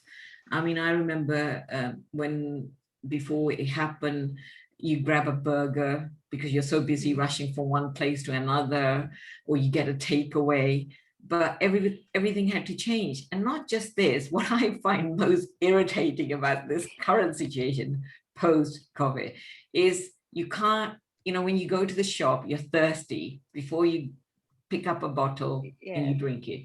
Now you're so unconscious how many people have touched this, yes. So you're starving, so you're taking a bottle of water. And I'm the type of person who likes it. If it's meant to be a hot drink, I like to have it really hot. If it's cold, I like to have it really cold. So I have to keep on rushing back home if I'm going and getting that drink. And the other thing is, you go and do the shopping. Before you bring the shopping, you put it in the fridge, you put it in the cupboard or whatever larder. Now you have to disinfect it, you have to keep it there. And sometimes you forget because you get sidetracked, you got a call, you got a meeting, and then you wake up and you're so tired. You wake up in the morning, your cheese has gone off. And you think, oh my God, I forgot to put it in the fridge. Now I can't eat it or whatever. So it's like everything has changed. And I find, but the main thing, what I find most enjoyable is that now I don't like Zoom meetings that much, I'll be honest. I like the personal contact. I like to, meet whichever conventions I go to internationally. I like to, afterwards, a group of us meet together and we exchange ideas. like I do Reiki or healing or whatever. So, we get together after you've done the speech, but it's that personal contact I'm missing. What do you think? Is that what you're missing as well? I think that everybody is missing that. We just can't get over that. Yes. That personal connect when you sit down with someone and you just have that conversation face to face is a different feeling altogether. Yeah. But we're just trying to bridge it through these calls and through these online sessions. That I think that's what Zoom has made us do. We would just yes, Rui, please go ahead.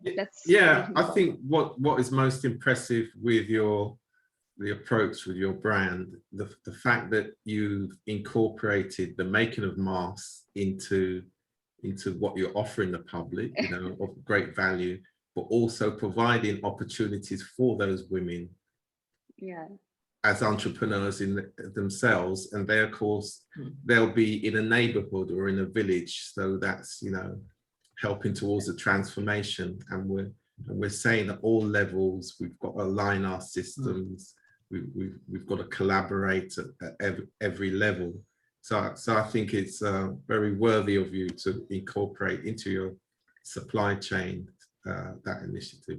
Very well done. Thank you, Rory. Yes, that was an objective, that try to create even if a small level of employment, but just give someone something in this tough times when everyone is trying to make ends meet. That was the whole objective. Because absolutely, because we're saying to all our stakeholders, it's about pooling resources and sharing revenues. Right. Yeah, so important where we are now. Definitely. It's lovely speaking to you, and it's really, I'm sure not just the women, I think all the men must have enjoyed your talk as well. Be ordering all those soaps and everything. Thank you. Thank you. Back to Sonia. Sonia. Thank you very much, Ishita. I just wanted to add, I am really struggling with my lipstick stories. I'm so fond of lipsticks, and and then that you have to wear a mask, and obviously, it's now. So I'm trying to settle down. I'm at peace now with going without lipstick. Just for Zooms now we have it, but I just wanted to say that. But thank you very much for this great piece of information. It was really refreshing to know somebody from the skincare industry talking about things, and I'm really grateful. And surely we'll catch up soon on other discussions as well. So who's our next guest? Sonia, it's just Mimi, as you know, I told you, she's involved with the election. Could we bring her in after Kristen, if that's possible? I think we have Mr. Jadeja. I think we need to check with Mr. Jadeja for that. Mr. Jadeja, are you okay with that? Yes, fine. There's no problem. Yeah? We should accommodate each and everyone. This is our duty. This is really, I'm just requesting everyone. No, it's our family, and we have to make the most out of everyone. Obviously, and it is really interesting to hear from everyone, and I really do not want to miss anybody. We want to obviously, take care of everything. So thank you so much, Mr. Jadeja, for your understanding. And let's have Christine now. Yes, Christine, I'm going to get Rudy to do your introduction. And because I thought you're a young man doing it rather than... So Rudy, over to you. Thank you, Abhinash, particularly for the young man element of it. So Christina, is it Hatley? Hatley, yeah. Right, CEO and founder of, is it Buis? Bevice. All right, Bevice, okay. International business strategist with experience of over a decade. The winner of the fifth Crimean International Advertising Festival. She's a great example of women empowerment and who's open for all opportunities. Great, and we look forward to. All right, so yes, we look forward to hearing from you. Thank you, Christine. Thank you. Thanks a lot. Thanks a lot, Abhinash, Sonia, for inviting me to join you. Actually, I'm representing today the Middle East and the CIS countries. Okay, yes, okay. So yeah, I'm half Lebanese, half Ukrainian. Very glad to be here with a global international community like you. Actually, as I want to say that being international experts in international scaling, we are working and dealing with different businesses in different fields and countries. And what we say from the business side, like actually from the social and business side, what's happening now, we have a gap, a little gap between businesses. In one hand, we have digital help us to deal with each other, even with unknown persons like me joining you today. But in other side, we have a big gap between businesses related with the credibility, related with the we have to make to create such credentials for between the companies to deal with each other. The businesses are the people, as we know, so the upfront, everything happening now, we have to prioritize the people, to make the people loyal in the companies, to be loyal by yourself, to challenging our mind, our way of thinking, our way of acting, to deal with unknown, even unknown companies or potential partners, or collaborating with the different companies worldwide, just to help ourselves for the first side, and to help the communities, the markets, to go through the new solutions, new vision, new solutions, to give ourselves a chance to make a disruptive things in our fields, or no matter where we are, or no matter what we are doing, but the fresh view from different sides. So could the different experience from the different countries and different fields could help us find the best solutions for our markets or businesses and fields and customers. That's why we have for to be open for the new collaboration, new partnerships, to be open, even if no matter what is the side of the company, no matter where we are, talking about the global brands like no matter Adidas, Pepsi, no matter what is the global brand, or talking about the local brand like Ishita in India, it's a great to have to give ourselves even the opportunity to look outside how it's happening in different countries in the same field or in other fields, what we can bring from there to put it in our business to improve our customer experience or our business. It's what is happening now. What I'm want to say that we couldn't change what is happening now, the actual thing. We couldn't change it, or thinking that everything would coming back as everything was before. It's not, it will be not. So we have our reality now, and we have the limited amount of our energy and of our we have to put it in the right direction. We have to put it in creating new things, in not in combating or in something negative or frustrating. We have to put all our energy or our thoughts in creating new relations, new possibilities, new businesses, or new opportunities for people worldwide. Firstly, to give, I will repeat, to give ourselves, no matter where we are and what we do, to give ourselves an opportunity to make a step forward, the new possibilities. And that is possible only collaborating, only dealing internationally. The second thing, the trend, like we are seeing now, that the companies and brands and fields are divided by two parts. By two strategies, actually. The one strategy is called, we are focusing on our local market to increase the local market, to make it a push for our businesses local. And it's good. in our hand, the companies go internationally and and then try to find possibilities and opportunities internationally, and that is good too.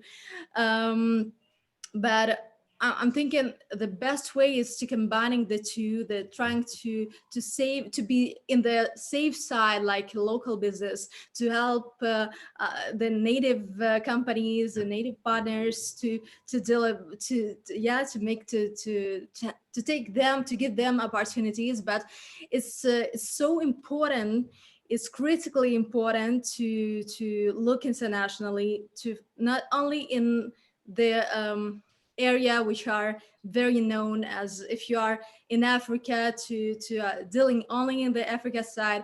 It's very good to look at what is happening in CIS countries, in Europe, in Latin America, in other countries.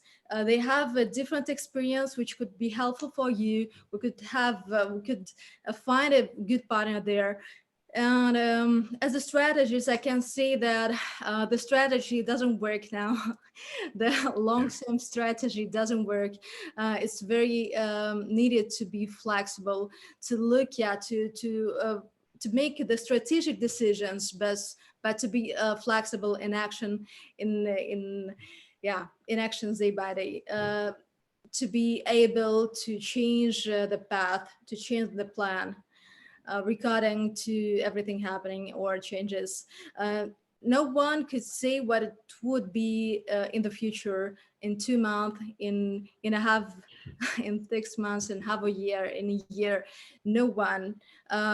Starting from the presidents of the states, continuing by the strategists, it's impossible, because the market changes so fast, so fast. But we have to act promptly, take decisions, act, try and look to the results. If something goes wrong, change the plan, change the path, trying another way, and acting promptly. Just by experience, we would find the best solutions for any business. That's why, the online help is very helpful, but the match, it's so demand that we don't have an opportunity to travel to you, to each of you, to have a personal meeting. As a strategist, we would make a plan for sure for every client. And what I can say now, that we can make it double if we are feeling fight to realize something in 6 months. Now it's 1 year at least, or 1 year and a half. It takes more time to realize, to achieve the targets, because there are no personal touch, no possibility to transfer or to deliver that energy, that credibility in the fast period. Yeah. But we have to try, we have to go further, and to try different ways. Yeah. Thank you so much. Thank you, Christine. Thank you. That was very interesting. Like you, I also believe that we have to plan. Yeah. Whenever I do workshops, I normally say to people, where are you now? You know, like, I don't know if you use the same when you ever run the workshops. Give them a blank A4 size paper, you know, do a circle with the 10, where they are at the moment, or where they hope to be in a month, 2 months, 6 months, and so on. So they can kind of plan their business idea ahead. I think that's really interesting. And I'm sure a lot of the listeners have learned, and I think we have learned from here as well. And Sonia and myself and Rudy, how we are going to go ahead from this point. Yeah. So thank you, and we look forward to you joining us on others. Just one quick point. Christine. One quick point, Christine, which you seem to touch on very quickly. You seem to be really saying that integration is important. Yeah. In terms of, you know, from the large organizations right down into the neighborhood, and also the building of relationships, cultural relationships as well between individuals, and then and that the means of communication may be different, but the needs are the same. That's what I was picking up from what you're really saying. And the challenge is for all of us to actually understand that wherever we are in the economy, wherever we are in the supply chain, or whether, as you said, presidents or, you know, just a lay person. And of course, we're all members of the public at different points. And we've got changing views and ideas now. So yeah, very good. You have a reason. Thank you. Thank you, Christine. Thank you, Thank Christine. you. It's very useful. And I think a lot of people have picked up information, whether they're doing, you know, a retail, or whether we are in different brands or trying to find new brands. So thank you, that's really useful. My next guest speaker is Mimi, a young lady I think has done such a lot. Not only is she does her own radio shows, but she's also a counselor. She gets involved with so many various projects, always out there, you know, keeping herself kind of not just busy, but helping others. So Mimi, are you there? Yes, I'm here. Thank you very Hi, much. we can see you. It's Finally. delightful to connect with you finally. It really is. Thank you so much for inviting me here today. No, our pleasure. It's such a pleasure and such an honor with all the amazing guests that you've had and all the fantastic speakers we've had so far. I'm sort of sitting here thinking I'm not quite sure what I can add to this wonderful melting pot, but you are talking about reshaping life post-pandemic, wherever you are in the world. My experience is all about this pandemic and volunteering. And we must never, ever forget those wonderful people who have put themselves forward and volunteered throughout the whole of this and kept our communities not just surviving, but thriving and getting on with their lives. We heard from my very dear friend, Virendra Sharma MP, about self-responsibility. Yes, you've got to absolutely take those responsibilities yourself and say, yes, I have a duty of care to make sure that I protect not only myself, but also the people around me. We heard from Dr. Pankania, who talked about the environment, not meddling with it. And what an incredible statement that was, because at the beginning of this pandemic, were we not amazed when Venice reported that you could see the bottom of their canals again for the first time in centuries, because the lack of pollution meant the water had gone clear and you could see fish in the water. You know, we heard birds singing in the trees. The skies were all clear and blue and delightful and beautiful. And this is all because we were forced into looking after our environment. And not only that, forced into reconsidering what our own mental attitude and our own responsibilities are post-pandemic, because surely, having seen what we can do and that's all happened almost immediately. Let's not forget that. We're here 15 months later, but all those positive effects came about very, very quickly. We were locked down in the UK on the 23rd of March. By the beginning of May, we were in this incredibly clean, clear, beautiful environment and enjoying nature and walks and seeing things we hadn't seen for quite some time. I really appreciated Dr. Ingle's summary there on vaccination and the common sense and everyday speak with which he talked about it. And this is one of the messages our volunteers have been really clean and clear in getting out there, you know, talking to people about vaccination programs, making sure that you get yourself your vaccine when it's offered to you.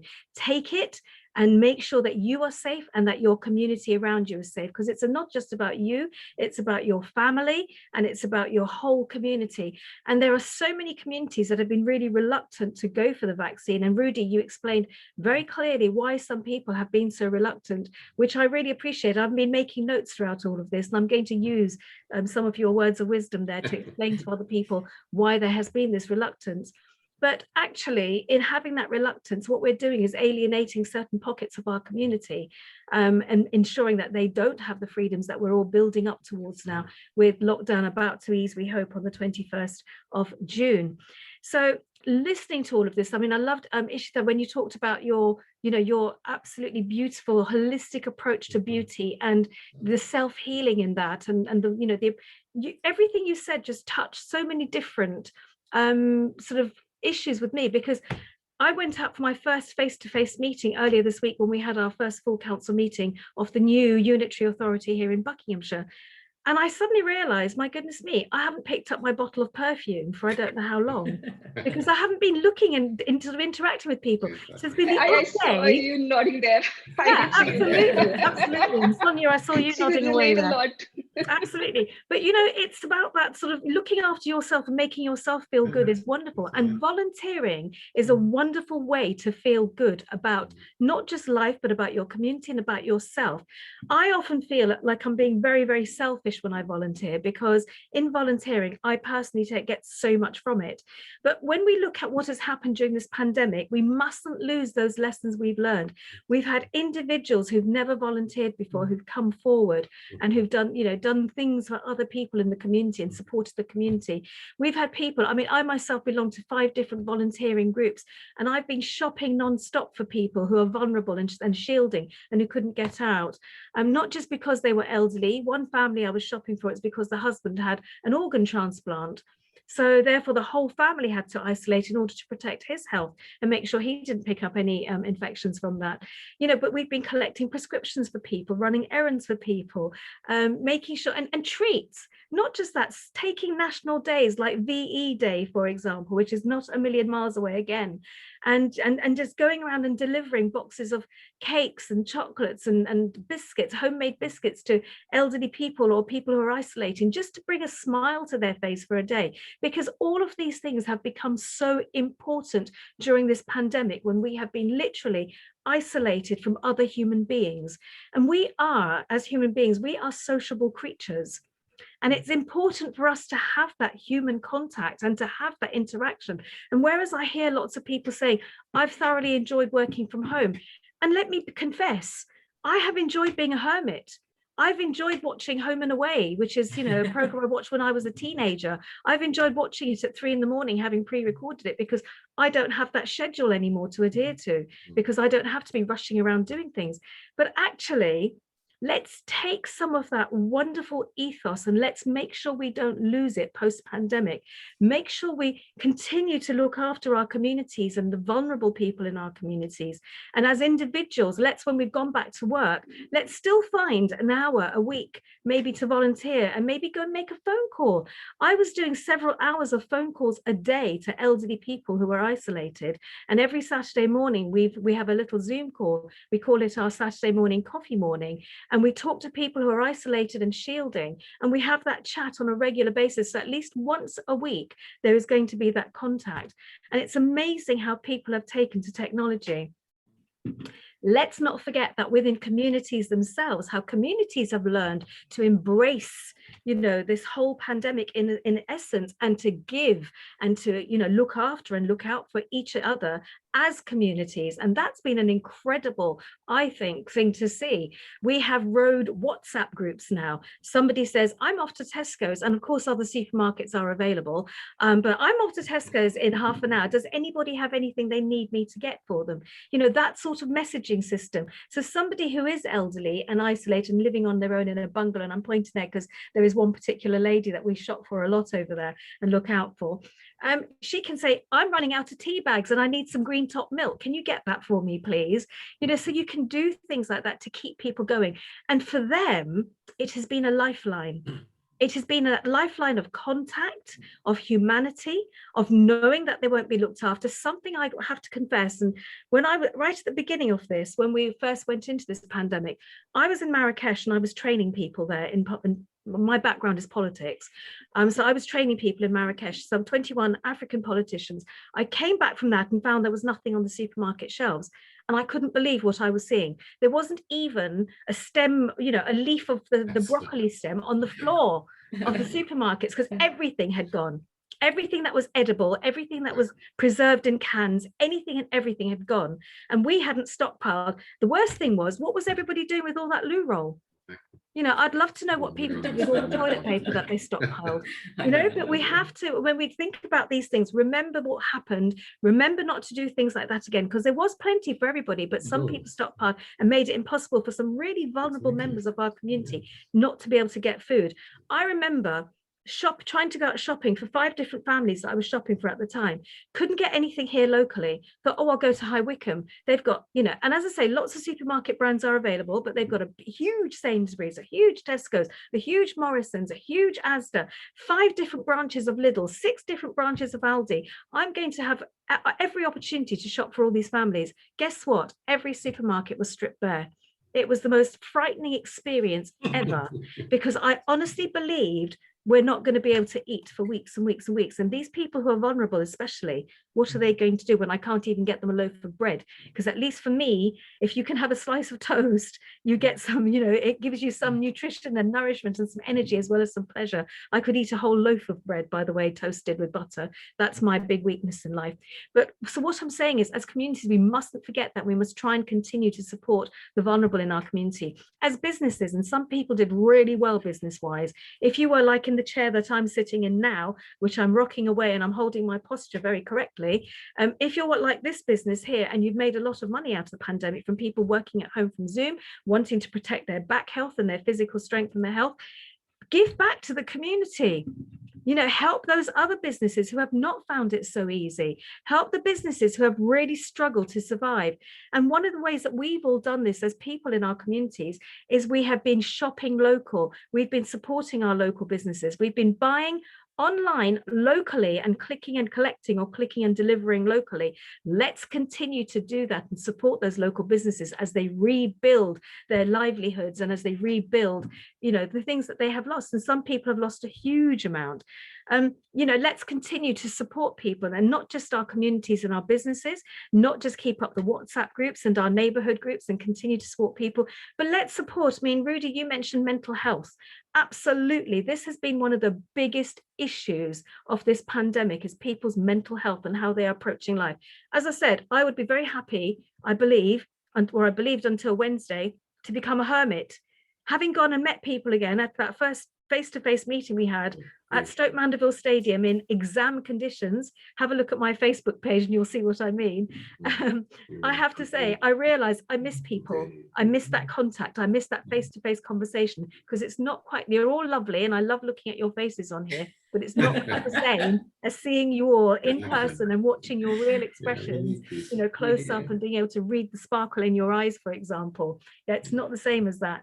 So please continue to do that, but let's get that support out there for young people, for especially because what have they gone through this year? They are, out of all of us, the most sociable in general.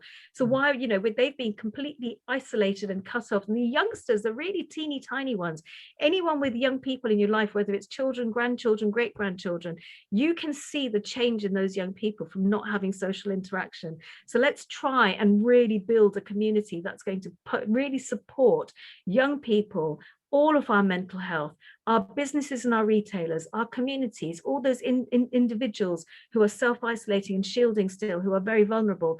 Let's continue to do that post-pandemic. And let's not forget the fantastic lessons that we learned through the pandemic about the environment as well. Let's try not to fly to business meetings. Let's try and do more like this.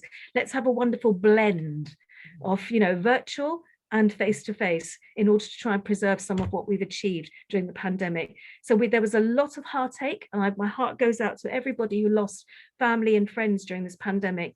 But there's also been a lot of hope that has been given to us. And the challenges we faced, we've turned them into positives, because as human beings, that is so natural for us to try and make the best out of everything. So let's have an amazing blend. Let's just carry on as we are as much as we can, and let's not forget to volunteer and give back to our communities. And on that note, I will end and say thank you very much for your time for listening to me. Thank you, Mimi. Thank you. That was wonderful.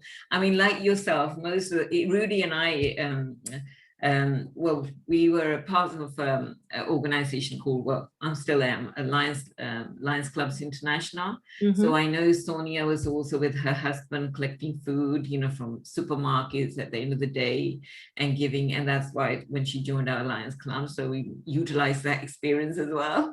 And so there were a lot of volunteers, and I remember I was asked by the counseling organization I belonged to if I wouldn't mind offering counseling. But sometimes, you know, it was nice to start with, But at the end of the day, because part of as a counselor, you need to have a supervisor yourself. Of course. So, and in the beginning, it was good that, you know, I had people to talk to till 2 o'clock in the morning, but after a while, they got too much. Yes, because you have to look after yourself as well. You have to Your look own after well- yourself as Yes. well. I think the biggest issue with volunteering is because it's free, because you Yes. by the nature of it, it's free. Exactly. People perhaps may not value it as much as they Yes. should. Yes. And that's one of the biggest issues for me, which is why I'm always banging on about volunteering, because it is my passion.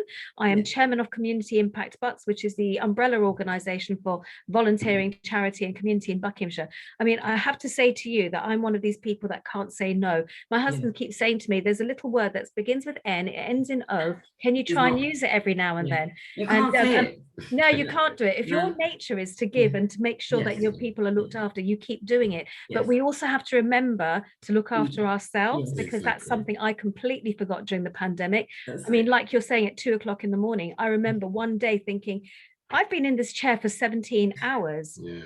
And this is ridiculous. This is Yes. not healthy. No. And I made myself go for a walk at 2:30 in the morning, because Yeah. that was the right time to go and do that for me, because there was nobody around. It's a safe area, touch wood, we live in, and I felt comfortable doing that. And I needed that breath of fresh air. But we mustn't forget that just because people are volunteering, they have an absolute volunteering equals value. Yeah, it doesn't mean that you don't value your volunteers. You must, because they are the root and the branch of all our communities. They are the people that literally hold those communities together. They do so much that statutory authorities, because don't forget, I'm a councillor, so I'm part of the local authority. Lots of things we do on a statutory level. Lots of things we've done incredibly over the pandemic in supporting our communities. But at some point, the local authority has to step back and get on with everyday life and delivering services to the people. It's what you pay your council tax for. And we've got to get back to delivering all of that. So those volunteers are going to become even more essential and valuable to our communities. And we must value them. We really, really must. No, I agree Absolutely, with you Mimi. I 100%. think, yeah, what you just said is really correct. You don't need to be privileged to do a volunteering or to make change. I think all of us can do that at our own levels. And thank you very much for this great talk which you have just given. And this is really interesting. And I know, I mean, the services, what the volunteers are giving, it becomes overwhelming at times, but then you need to balance it, you know. And talking about the businesses which have come up, I mean, I think it's a record-breaking thing that, you know, what Company House has seen, the registering, I think, thousands and thousands of businesses coming forward. I'm one of those who had enough time to look after having my travel business on hold for a while. And then I thought of setting up a digital magazine for women entrepreneurs and female entrepreneurs who are trying to, you know, create a work-life balance. Bravo. So there are things like that which have come up, and they're the positive sides. I think Absolutely. that we got ample of time to do this, because we are not going to get in our lifetimes ever. Let us understand that. Exactly so thank right. you very much, Mimi. It was really great. Pleasure. Thank you for having me here today. And yes, and we would continue the same thing about talking about the businesses and all. We have Mr. Mahinder Singh Jadeja. He is the chairman of Global Business and Investment Consortium. He has got too many actually accolades. I'm just trying to say a few things. He's an international business advisor in Trustpine Technologies. He's director for overseas development of H3O and so many other things. And he is a philanthropist, a great community supporter. And I think he is one person who is always there to help other people and you know, try to lift them up. So I would like to announce him as our next speaker, who's going to speak about businesses, how they're affected, how they are reshaping in the new environment, and how the families, especially the widows in our community, the affected, COVID-affected families, how he's trying to support in his own way, and what is the way forward. So let us join hands and welcome Mr. Jadeja. Mr. Jadeja, can we have you next? Yeah, thank you. Good afternoon, and thank you for your kind introduction, Sonia ji. As a chairman of the GBIC, Global Business and Investment Consortium, and the founder member of the Gujaratis in UK, I would like to thank firstly to yourself, We Care and Share, and Ishkama organizing team for inviting me, along with the many distinguished speakers. I'm very fortunate to share this platform with all the speakers, including some I know very much personally, namely Virendra Sharma, Member of Parliament, Dr. Bharatbhai Pankhania, and Vijendra Ingle. But I believe that I have met the Mimi as well, and I'm not sure when, but I think it's perhaps 10 years ago when we, the launch Conservative Friends of India. Perhaps I may have seen her during that time. It was lovely to see everyone there. But very interesting subject you have chosen to speak on it. First, my sincere condolences to those who lost lives during the coronavirus pandemic. Post-COVID world in industry, from healthcare to education, to finance, to manufacturing, the pandemic has forced companies to use the technology to reimagine nearly every facet of their operation. We analyze the industry poised to thrive in a post-COVID world. As the COVID-19 pandemic charted its unprecedented path around the world, it carried with it the question, what will COVID-19 legacy be? Impact of the global pandemic are not equal across the global economy. Different sectors and industries have been affected in different ways. The path to recovery will vary, and the issue and opportunities in the businesses face as they address the new reality will depend on many different factors. COVID-19 changed how we live and work in the way that will alter our behavior long after the pandemic subsides. Company moved rapidly to deploy digital and automation technology, dramatically accelerating the trends that we were unfolding at a much slower pace before the crisis. Work went remote, shopping, entertainment, even the medicine went online, and the businesses everywhere scrambled to deploy a digital system to accommodate the shifts. These changes in the consumer behavior and the business model will persist in advanced economy after the pandemic recedes, although perhaps not with the same intensity as during the crisis. The promised big benefit in terms of higher productivity, efficiency, and innovation, but also could lead an uneven economy recovery, with rising inequality among workers. Constructing outcomes for the consumer depends on their age and income levels, and a growing gulf between outperforming the companies and the rest. Unless business leaders and policymakers take action to mitigate these unwanted effects, the action will collectively take today. From investing in human capital, in enabling to surge of entrepreneurship, to diffusing technology to companies of all sizes, could create virtuous cycle of the growth, job growth, rising consumption, and productivity growth. Lesson from the past recession reveal that this is not only possible, but routinely occurred in the many post-war recession. Failure to act is likely to deliver a tepid, two-speed recovery like we saw after the 2008 financial crisis. My biggest concern to many families lost their bread earners. Many widows will have an extra burden to look after the family, paying a mortgage and giving the education to the child. I came across already here in UK that some students lost their mother, father, and in some cases, both.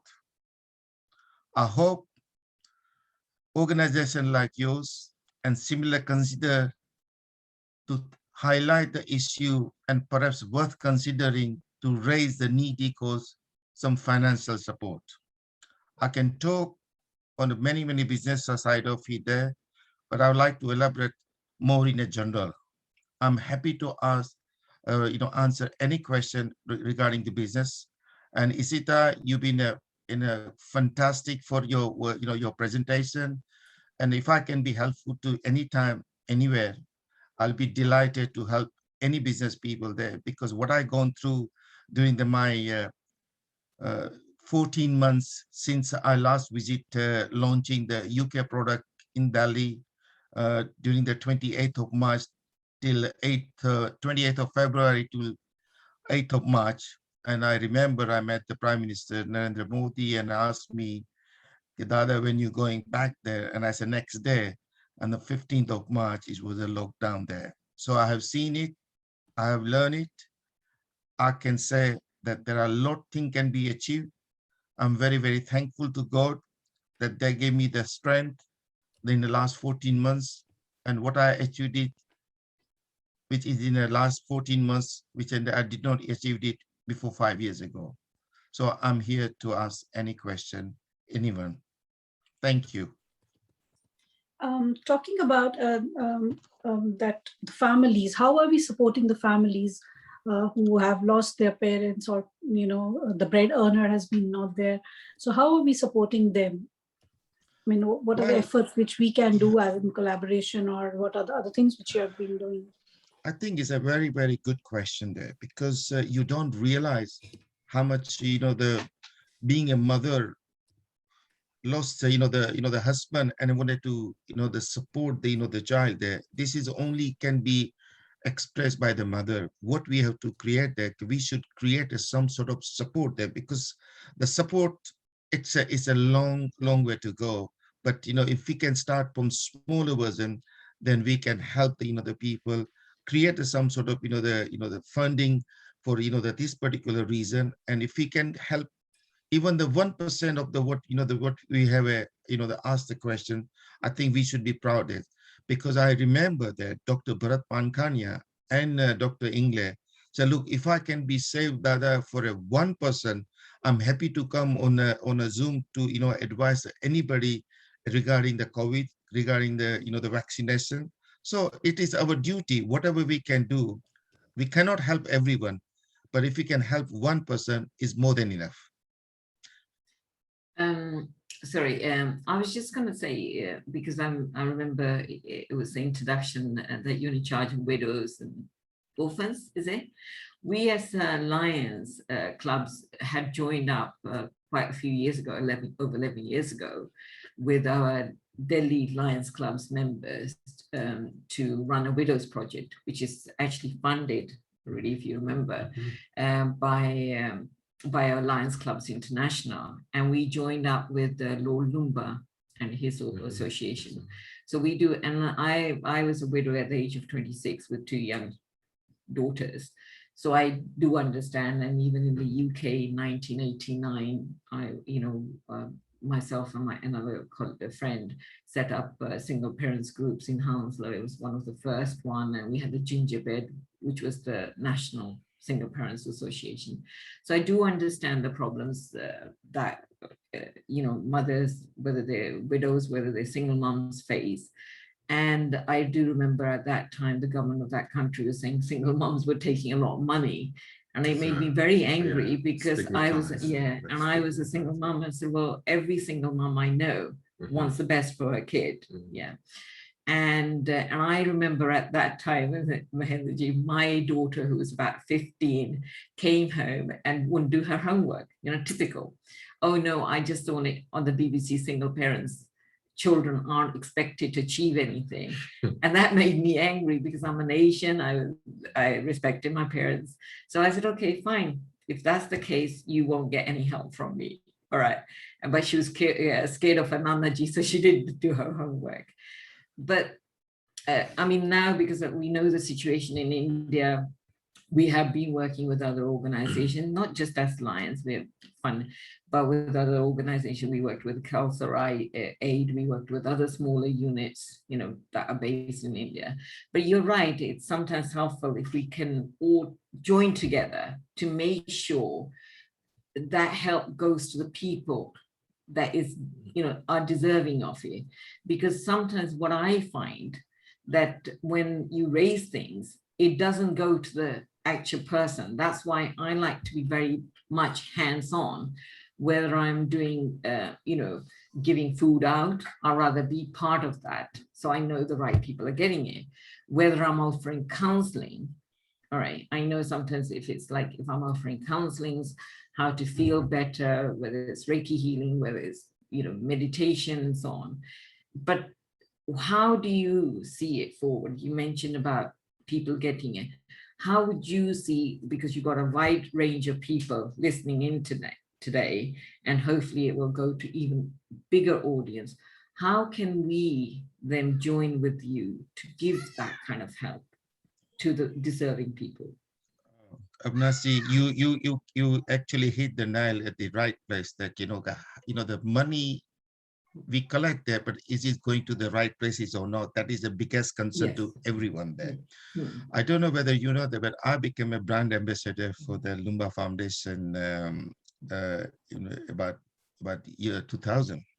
I'm talking about 21 years ago. In 2001, I actually collected more than 22,000 in the 21 years ago.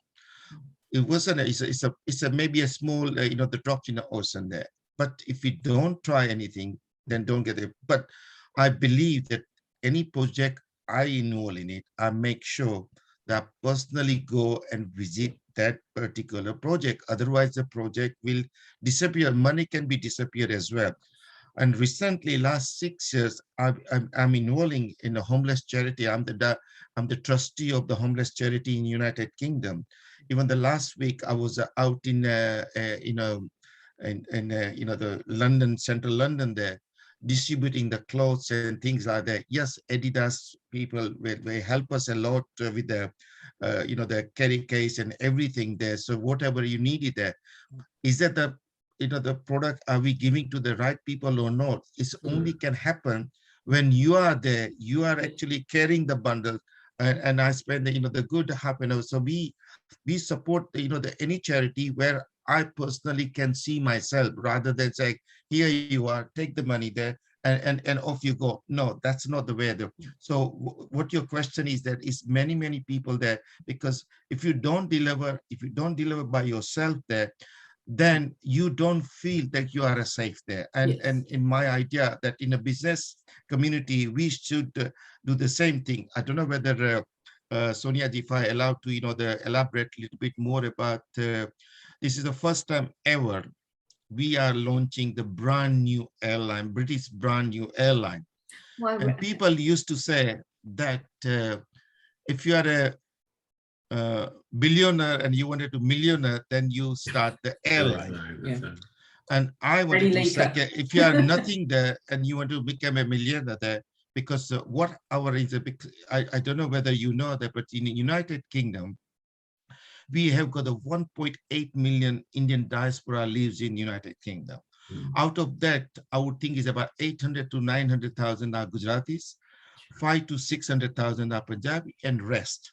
So what we decided, look, let's have a low-cost, long-haul, non-stop flight to India. So the first flight should be one is on the 2nd of October to Ahmedabad on Gandhi Jayanti Day, and the 1st October to Amritsar.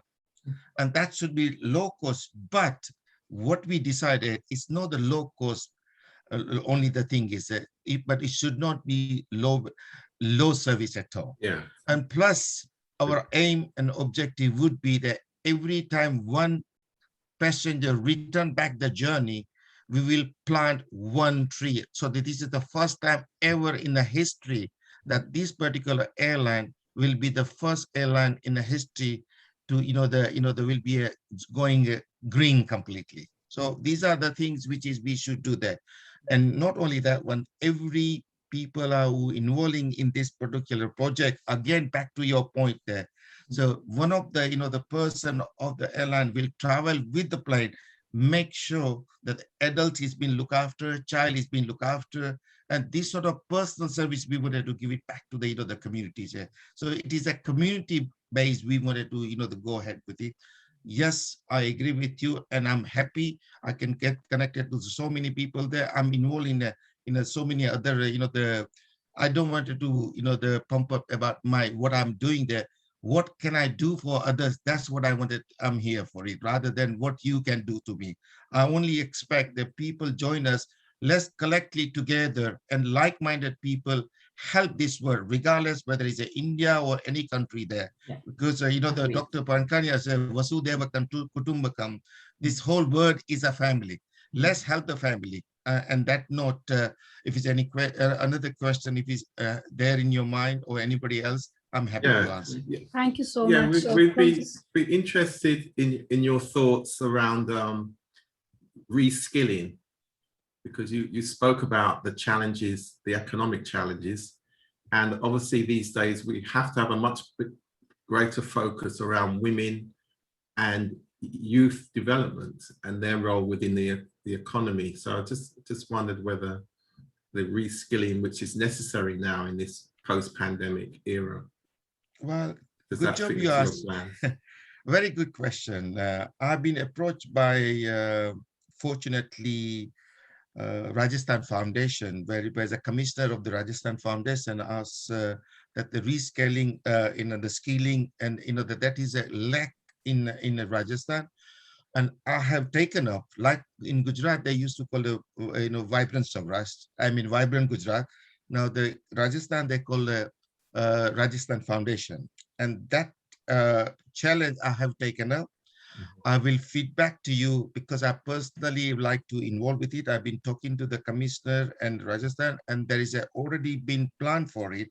I'm also actually involving with the Vigyan Center of Excellency, whereby the National Education Policy NEP 2020 in India, that every teacher should be trained as per the international standard. Exactly. So yeah. we have created that. So we wanted, because to train any youngster there, you have to make sure that your teacher is being trained properly. And that's why we are in the front runner of delivering that, the national education policy, what government and the parliament has decided. Whatever I could do, I will do my best level. But if there's anything else more you need it, then I'm happy to talk to you one-to-one. I know the time is the essence, and I think we've gone more than the 2.5 hours, and many people probably might get tired there. But I'm happy to answer. I can stay all night because I'm an international, the man. During the pandemic, what time I used to sleep, that's time I'm getting up there now. And when I get up there, I go to sleep there. You see, so there's no time is there. I'm here, I'm at home and working from home, and I tell you, I thoroughly enjoyed it. Yeah. Well, thank you so much. Thank you so much. Yeah. Sonia, I think it would be useful if Mahinderji would give his contact details, so if anybody wants to contact him. Yeah, he has already shared those details, and as he was rightly saying that, and I also believe that the effort what we are trying to put in as a community for the community, it's not only the money, it's also about creating awareness and giving that helping hand at times, or giving that ear to hear, and things like that. And that's what we are trying to do through Ishkama and We Care and Share. That's what they're in collaboration. We are trying to achieve that. If not everything towards money or something, we can at least create awareness, bring on such platforms where people can come, sit and talk about things and create awareness. I think that is most important what we need to do. This is the least thing which we can do, and from there on obviously we'll build up on other things as well, and this is our first step. So we are very, very thankful for all of you who has joined us and who have supported us on this mission. So thank you, Jadeja ji. We will continue having you on our platforms now. And now we know that you are there for us. So obviously we'll keep bothering you. So thank you very much. Sonia, I think the next guest is Maria, Dr. Maria. Yes, yes, please. And Rudy is going to do her, because I think Rudy will give her the right We'll do the justice. And I think just like with Mimi, all right. And so Rudy will introduce Dr. Maria. Okay. Dr. Marina Nani is an editor-in-chief of Rich Woman magazine, Sovereign magazine. It's founder of MTN Press, co-founder of Health Women magazine. Very talented indeed. Marina's tagline is, "My passion is to broadcast your passion," helping individuals, creating awareness about their talents and giving them a ray of sunshine. Over to you, Marina. Welcome, Dr. Marina. Welcome. Sonia, we can't hear her. Are you on mute? Can you unmute? Oh yeah, Okay, now that's okay. it. Fine. Unmute yourself. Guys, you are really, really amazing. I was listening, taking notes and learning. You know what I learned?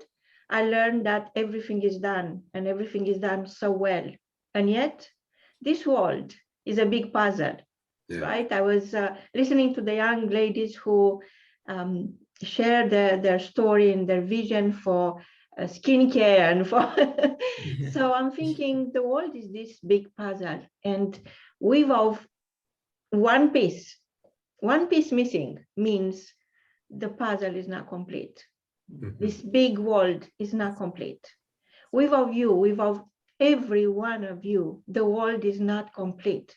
And that is a big commitment we have to do to ourselves and to the people sitting next to us and the people sitting, the person sitting inside, right? Because there is a person sitting inside of you thinking, who am I? Where do I go next? I survived COVID. I must have survived it for a good reason. And to me, that's the question. I wake up in the morning, I'm thinking, where I'm going today? Who do I help today?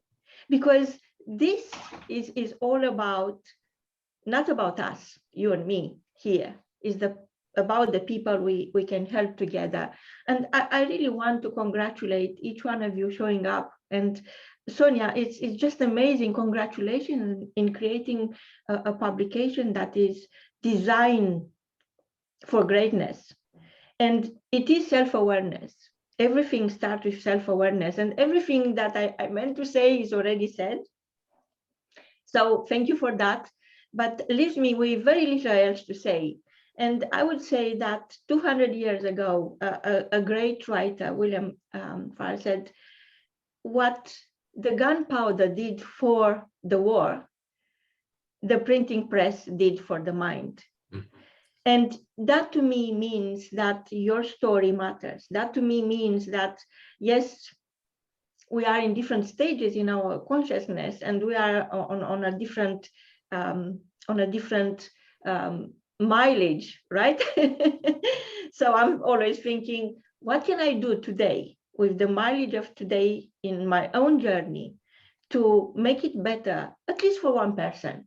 But you see, the truth is that once you could help one person, you could help millions. And is this, of course, I really love what Mimi said about helping your local community, knowing your whole local community. But I think our local community is the world, is global. You know, I interviewed recently a lady from India, and she's a fashion designer. She doesn't have a website. She does the most amazing craft, you know, the most amazing attire. And I'm thinking, oh my God, I have to interview her, right? So here she was in her beautiful story, telling us why she loves doing these dresses and about her heritage and what she wants to achieve and how much love and care she puts into every single stitches. And you know, she was suffering with COVID. At that time, when she was interviewed, she was fighting with COVID. And that to me meant everything. You see, yes, we have to be grateful for what we have and also be grateful for what we don't have. Because what we make with what we don't have is what really matters. And this young lady, her name is Chivanji, and I will share the link to the podcast, and I'm publishing actually a feature on her in the next edition of Rich Woman magazine. And you know, she really, for me, she's a goddess. And you are a king, you are a queen. You know, it's taking ownership, putting your crown where it belongs on your head. And I know you are busy serving others, but dust off your crown and put it back on. Because the gentleman before who runs, you know, is flying us, right, places. And yes. He's working so hard thinking and thinking, oh my God, What is that these people deserve? What is that I can do to fulfill their wishes and their needs and be there for them? And this is what you all think, right? And to me, it's very important to understand that you do have a story and your story matters. And it is not that is less important than other story. And I know there is a lot happening in the world, and I know BBC is going to broadcast the best stories, but even BBC, they release a report now saying, yes, information matters, education, and some people are watching the news because they want an exit from the reality we're in, which sometimes it is not, the best reality we want to be in. And yes, criminals will have 50 minutes of fame on TV. But how many of Kiran, Jeev, and the ladies who are here before have their chance to be on TV, to make the news? So what I'm saying is actually, you know what? I'm tired of watching the news. Let's make the news. Make the news together. We endorse you. We have a couple of publications, and Rudy was very kind to mention them. And we are not mainstream. We are hardstream. We are hardstream. So let's bring in the story that makes the difference, the story that inspires, the story that inspires us to be more, because inspiration is in short supply. And inspiration is what feeds progress. It's what feeds our journey into the next generation. This is what they see in us. We cannot teach children anything. I can tell you now. And if there are educators here, thank you for your hard work. But you know, children are so smart. My 5-year-old granddaughter she knows so much about China and about India and about that I have to Google it, because this is what she does, right? They're a smart generation of future heartfelt entrepreneurs. Yes. They are lending us their time on this planet. And we really have now the chance to reflect. Mimi said it was a time when National Geographic wrote about Venice having blue waters again, the Blue Lagoon, and it's all possible. It's all down to us. And just to say that I believe so much in being the best version of ourselves and learning all the time from other people. And the first gentleman, he mentioned something about, well, he said, don't play the blame game, right? Yes. It's not government's duty or fault or job. It is your job. It is my job to do a little bit, take another step into the unknown, because the unknown is there for all of us, and the unknown is made of all of us. So just to confirm what he said, I've been invited to a very exclusive high-end event with extremely powerful, rich people to cover it in Miami. It's going to be held on a yacht. So I said they are paying for everything. So I said to them, look, I just created a newsroom in Miami. Do you mind if I send one of our locals to your event? Because for me, it will be the equivalent of a free house, detached house for a whole year.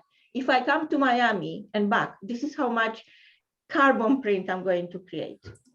And you know what? He said, oh my God, but we want you. I said, yes, but she is me and I am her. Give the money to a charity, to a local charity, help them get a degree in journalism. This is what I need. Help me create the queens and kings of this world, and help them understand who they truly are, their true worth.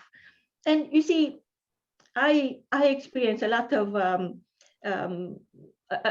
of resistance before COVID, and I'm grateful for being alive, and I'm grateful for being here. I'm grateful for you being here. Each day is a blessing. But before COVID, when I was talking about the woman reimagined, because this is what Rich Woman magazine does. Everybody was saying, the woman reimagined, what's that? Right? They couldn't understand. But somehow, because we had a long year of introspection, we understand now that it is a chance to reimagine everything. And women, an old wise Chinese philosopher said, hold up half the sky. So he said it 2,000 years ago. And I'm reminding us, we hold up half the sky. And Rich Woman magazine is not about women who have millions in their bank account. It's about women who remember who they are. And we are all rich, we are born rich. And being rich means I have a duty and a moral duty to master my gift, the unique gift I've been given at birth, and repackage it and bring it back into the world, put my name on it. This is what Rich Woman magazine is about. And I found it very difficult. We have different newsrooms in different parts of the globe. We have 9 now. So, so I found it difficult to explain that I will never give up the rich woman concept, because it's not about differentiated and discriminating against rich women or against poor women. It's about reminding ourselves that we are born rich and we have something so unique being part of this big puzzle that nobody else will ever be Rudy or Avnash. Nobody will be Sonia. Nobody will be Marina. Nobody ever could be me. Yes. And, you know, I celebrate women, and when women get together, amazing things are happening, miracles are happening. And look at us, yet we can't learn to support each other. Of course, we are here, so we support each other and we love each other. But the reality is that in the Western society, there is a lot of damage, social damage, because women are afraid of other women's success. Yes. And this is something we can forget and learn again. We can forget all the things that are not helping us as a society, as a community, as an individual. We can forget about what was said in the past. And I know why it was said. It was said because it's the result of social conditioning. And we've been conditioned to be kingmakers, not queens. And I am now inviting every single woman to become a queen maker. Being your daughter, being your next door neighbor, being yourself, just turn your power on. Just turn your silence into a voice. Just turn your story into an inspiration and feed another soul. Is so much hunger for inspiration. It is in short supply. Please contact me, contact Sonia. She got a magazine. Sonia, I'm going to feature you. I would love you to be interviewed. And I want you to be known by all the women who during COVID realized that sisterhood is so important. It's almost like the oxygen in our society. And I would love to interview every single person who is here right now, because you do have a story, your story matters. And you know, your story doesn't end when you publish a book. I publish many books. I help thousands of people publish their own books. And there are basically, because of COVID, because of this period of time, we had the luxury of thinking and writing, and creativity is healing, because power is power in your story, in your words. And, you know, out of the 70,000 thoughts coming through your mind in 24 hours, actually you decide the words. You decide what words you are going to use. And your story is even more powerful when you change your narrative. You know, yes, the story you are telling other people, but the only one story that really matters is the story you tell yourself about yourself when nobody is listening. And yes, there are over 5,500 new titles, new books published every single day, every single day. And I wonder how many people think of the delivery, think of the people who are going to read, because they don't know where to find you. They are confused. We live in a world where who makes the most noise is seen and heard and present, right? So I'm thinking of that these two beautiful young ladies who came and spoke today. Takes courage, right? So I'm thinking of them, and I'm thinking, oh my God, we need them. We need them to be known. We need them. We need to be behind them, right? and becoming is what really matters. What kind of society are we becoming? This is my question all the time. What kind of society are we becoming? If we leave the women behind, if we leave the younger generation behind, where are we going? You know, it's not a metaphor, and I'm saying you are stardust. It's not a metaphor. It's actually a scientific truth. And I have an interview with a director from NASA saying that we have gold in our brain, and brain is very personal, right? And unique. And planet Earth doesn't have gold as a natural resource. Is coming from the stars. Knowing that, knowing where we are coming from, the question is, where are we going? How are we going to reimagine ourselves? How are we going to help the younger generation not to feel overwhelmed with our lack of consideration for beauty, for creativity, for uniqueness, for that unique gift we are born with? And to me, it's always going to be a matter of showing up. Just show up in your true, unique beauty. Because for me, it's very important to know you. And I go now on Clubhouse, if you wonder where I am all the time, I'm listening, and I'm thinking, oh my God, there's so much greatness in the world. There's so much genius. Everybody there feels listened. And of course, there are other social medias, platforms where you could be. But come, remember what the gunpowder did for the war, the printing press does for the mind. We believe the printed word and is powerful. Have your story shared. Write an article, write a how-to article. And I'm here all the time. And honest to God, since before COVID, I wasn't well. I had a couple of surgeries, and I didn't think I'm coming out. But when I came out, it was COVID, right? So we had another publication. We still have another publication, Sovereign Magazine, and I had a couple of advertisers telling me, well, we can't advertise with you any longer because you have too many women in your magazine. I said, really?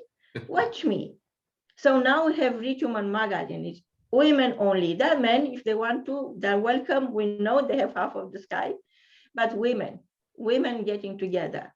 And now they want to advertise. And I'm thinking, I'll think about it. I will think about if I want you back. Because, you said no to me when I needed you for my women. You said no, there are too many women. No, there are not enough women. That's the way we look at the reality we live in. This is how we reimagine life. We reimagine who you are and who you want to become. It's more important who you want to become than who you are right now. Thank you. I'm so grateful, Rudy and Ashnaf and Sonia. You did an amazing day for me.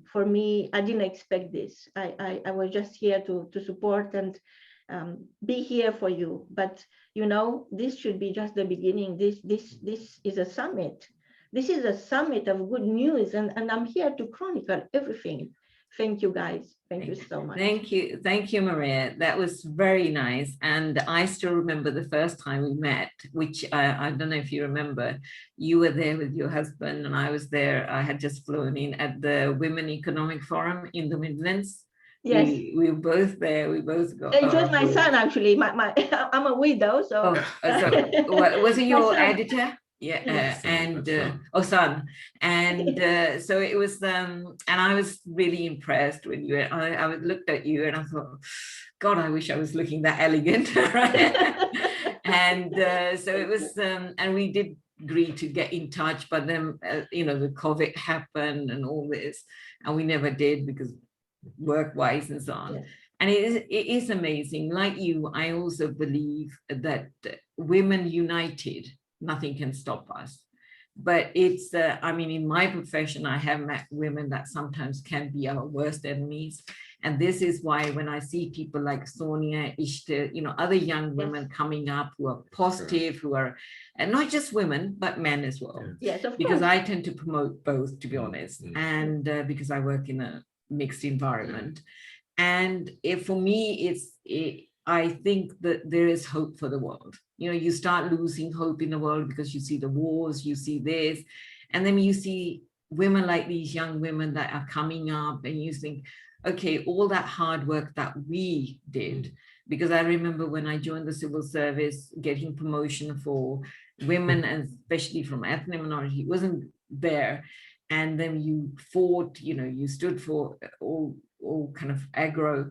And when you see women from all nationalities, all cultures, you know, it's like a rainbow of color, you know, and you see, oh, women that have, or, you know, we have put and given up so much, and you see those and you feel that glow in yourself. You think, oh, the world is a safe place. There is, after we had left here, we become dust. They are there to carry the torch. Yeah. So I admire, and I have read the magazine, which you said, and it's very interesting. And I enjoy reading the stories of all these other ladies that have achieved so much. And I think that's a good way of letting the world know as well. Yeah. You know, and you know, now we have 300 pages. So so I thought, so what? We could have 400 pages. Yes, no, I you know, I look forward to us carrying on, and Sonia is going to be there because obviously she's very proactive for a young lady. And but some of you might not know, till yesterday she was actually very ill. All right, so we were debating about the show, and but Rudy has agreed to become the co-host as well. And you know, so first of all, I'd like to thank Sonia for getting off a sick bed and coming out of hospital and doing this and working together. Like you, Marian, I actually look for women who are out there, who want to work together for the common good. That's the way I look at it. And not just women, I work with anybody that is there to promote the well-being of society. And I appreciate that you made time out, especially as it's a busy bank holiday, and your grandmother, which is nice to know, so I'm not the old person sitting here. Yeah, Rudy is going to say something. Yes, Marina, I was very impressed with the way the compassion. Yes. In terms of the way, particularly the way you describe, without you, the world is incomplete. And that's a great, another way to talk about inclusion. And of course, when we're talking about corporate bodies, whether they be private, public, or voluntary, or communities, it's about respecting the talents of the individuals, which I think is conceptually great. I don't think women should worry about promoting women. We promote ourselves continually, unashamedly. So there shouldn't be any apologies from women for promoting themselves. And so that whole heartstream, you know, is a great term instead of mainstream, because mainstream means a certain type of organizational structure, exclusivity as opposed to being inclusive. Yes. So I think the high values that you express there, and then lastly, which I think probably a lot more work could be done around women not being afraid of each other's success. Yes. Because within corporate systems, as you kind of indicated, that's not necessarily the case most of the time, particularly in the health system, which I know very well. And if we could, and that's such a great message to, which we could do with that now, because we know the best outcomes for people when they're in the health system is love, compassion, to be treated with humanity. But that means that the providers of care have to feel that way about themselves and their colleagues as well. Well, I'm grateful beyond words. You know, each day is a blessing. And when I came out from the operating theater, I thought, all these women who I was asking them all the time, what is your name? What is your name? I was writing down their name, and I was praying in the evening for them, putting their name down. And I thought, I'm going to write about all of them. I didn't know how, because I was still very fragile. I couldn't even walk. So, but in my mind was so clear. It's so clear that their story have to travel far. And I can't do this by myself. This is why we have now Rich Human Africa, we have Rich Human Asia, Rich Human America, we have Rich Human Europe, and we have Rich Human UK because we left Europe, so we had to make that concession. But I think this is just the beginning. My dream is to have Rich Human magazine delivered in every single household. I'm not quite sure how he's going to do that, but if Steve Jobs managed to bring us together just by removing freeing the screen, right? This is what he did. Yeah. And he wanted a computer in every single household. Now we have perhaps a lot more than one. I'm thinking it's your stardust I want to share. My only ask is for you to put your name on it. Yes. And be recognized for it. You know, there is a statue in London, perhaps you know, outside the House of Parliament, for Marie Seacole. Yes, yeah. You know, in the Crimean War, she she helped the soldier. She was all about well-being, and nobody understood what she was about, right? That's right. So 100 years later, a group of amazing people decided to raise a statue for her. And took them years and years. And then this guy, David from BBC, who did the program, and he went tracing back the story of Marie Seacole for 3 years. So eventually, 100 years later, and £500,000 later, they raised the statue. And I'm thinking, I don't have 100 years to wait till your statue, Ashna, is going to be up there. But I have a magazine, and every single page is going to raise another statue for another amazing woman like Sonia, like you, Avnash, like every single woman who is sacrificing their youth, their intelligence, their heart for others' safety and well-being. Each one of us is a Marie Seacole, right? That's what are really we going to do about that? Hi, Sonia. I'm so happy you are feeling better. I am feeling better. Thank you so much. I just want to say something here. You know, I was listening to you right now, and this is really great. I'll share this one piece of bit with you. When we were trying to list down all the speakers, and I was given this name, and I was like, okay, let me go to the LinkedIn and let me see who is she. And I was like, oh my God. I was quite intimidated at the first point, like, oh my God, I am a magazine and she's a magazine as well. But then me and Abby were discussing, and she said that, hold on a minute, this is a good competition for you. I said, of course. And now listening to you, I know you are the right person who's going to pave me that way to success where I want to be. Obviously, you're a published magazine, I'm a digital magazine. But I think the passion, I see a lot of similarity. I see a lot of things in common, and I'm so glad that you are here today with us. And this is such a wonderful day, and I'm so glad that everybody could make it, and we all are here. And this is, I think, every bit of information, right from Mr. Sharma and up to you. I think everything was wonderful. And I'm so happy for this. And obviously me and Abby are of the same thought that, we all are empowered in our own way. We just need to streamline ourselves. That's where I think we both came together. I mean, I'm somewhere in the middle. I'm in the middle of that age group where I have Abby, I've got people like Ishta, and I'm here bridging all those gaps, and I'm feeling so great, bringing every I think age group. And it's all, I think credit goes to Abby. She's been there with me. She's been guiding me, mentoring me, and bringing on all the good people. And we are creating this platform and sharing lots and lots of information. And I'm sure that everybody has something or the other to take away from today's session. It has been great. I've taken a lot. It will be really great to connect. Also, I would also request all of you to connect to each other. Even if you don't know, please do connect to each other. It's really important. That's how best we can empower each other, how best we can support, and that's how best we can create a better world going forward and reshaping the new world, new society.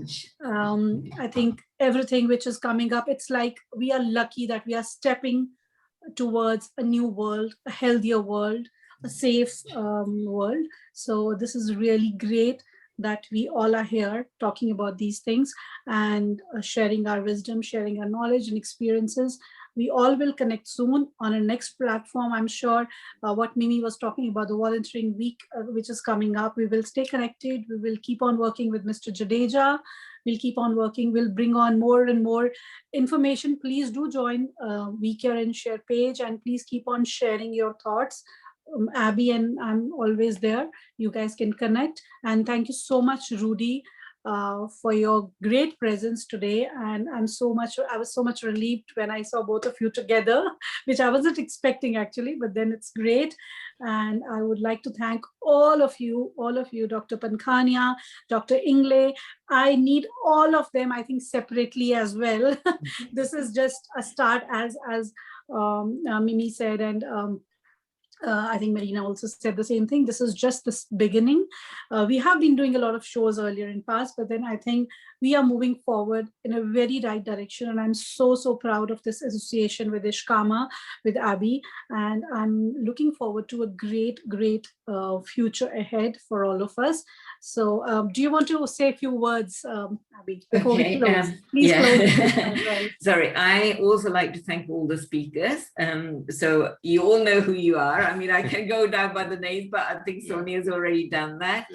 And I'm hoping that all of you connect with each other, pass your experience and knowledge to each other, and then hopefully we build up, like, like it's like the waterfall or the dam. You connect with one person, they connect with 10. That's always been my policy. If you help one person, they in turn go and help 2 more, and so on.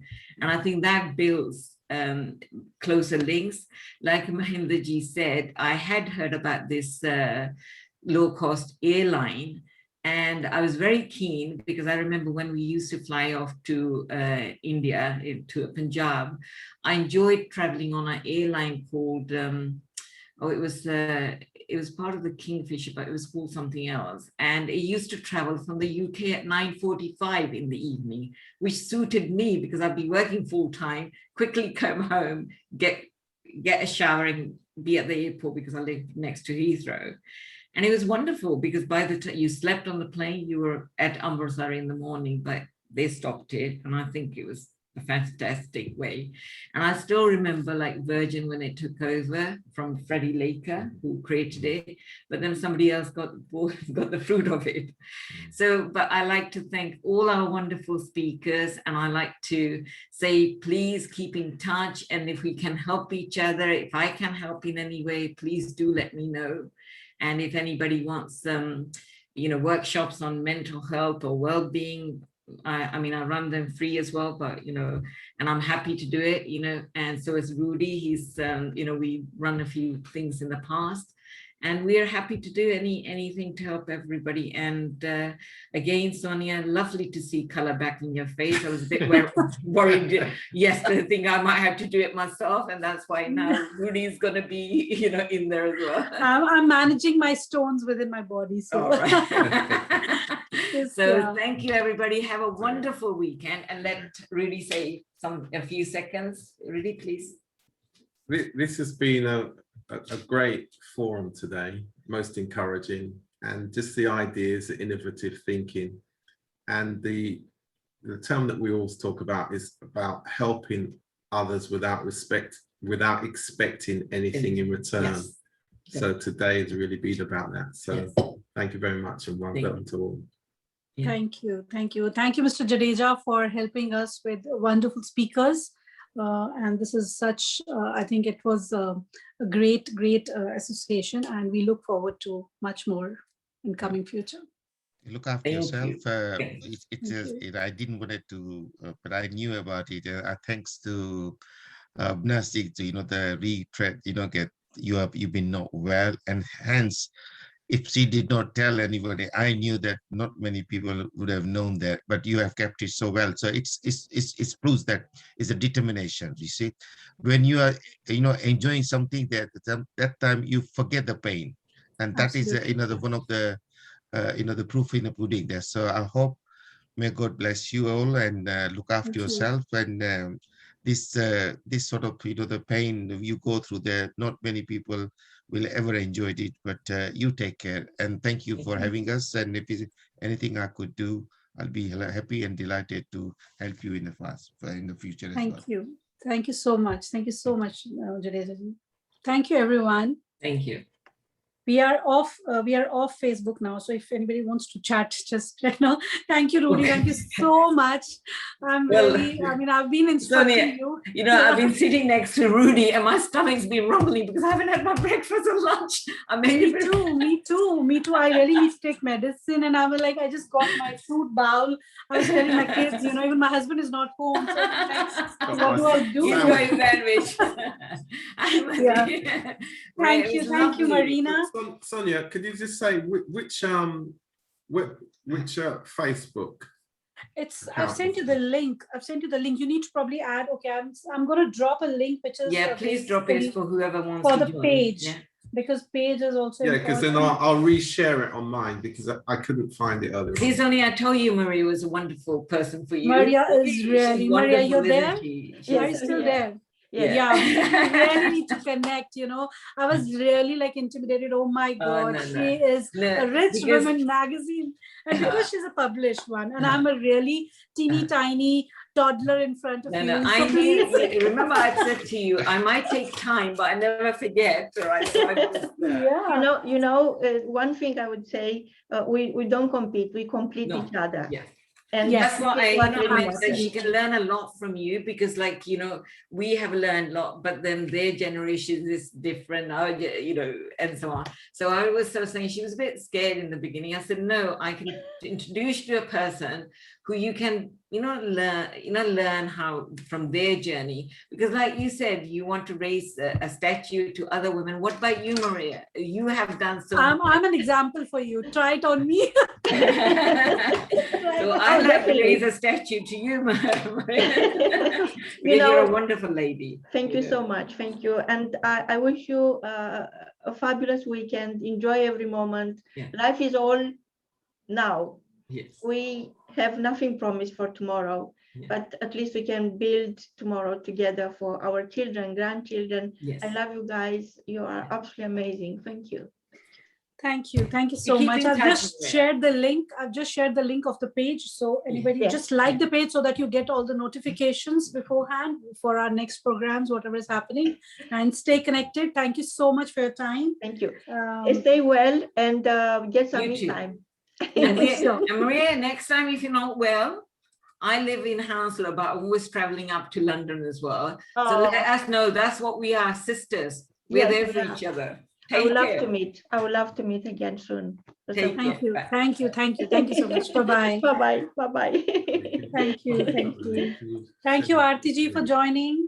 Okay. Yes, I saw you. Do it from I'm my sorry, phone. you were just I busy don't know there. how to do things here. You're on mute. You're on mute. Okay. So where are we mute? So she was, Mute. yeah. I'm gonna have my cup of tea now. Yes, Thank yes, you so please. much, everybody. Yeah, thank you. Thank you. Bye-bye. I'm just going to close the session for now. And if everybody wants to talk, it's really nice. Thank you. Bye. Bye-bye.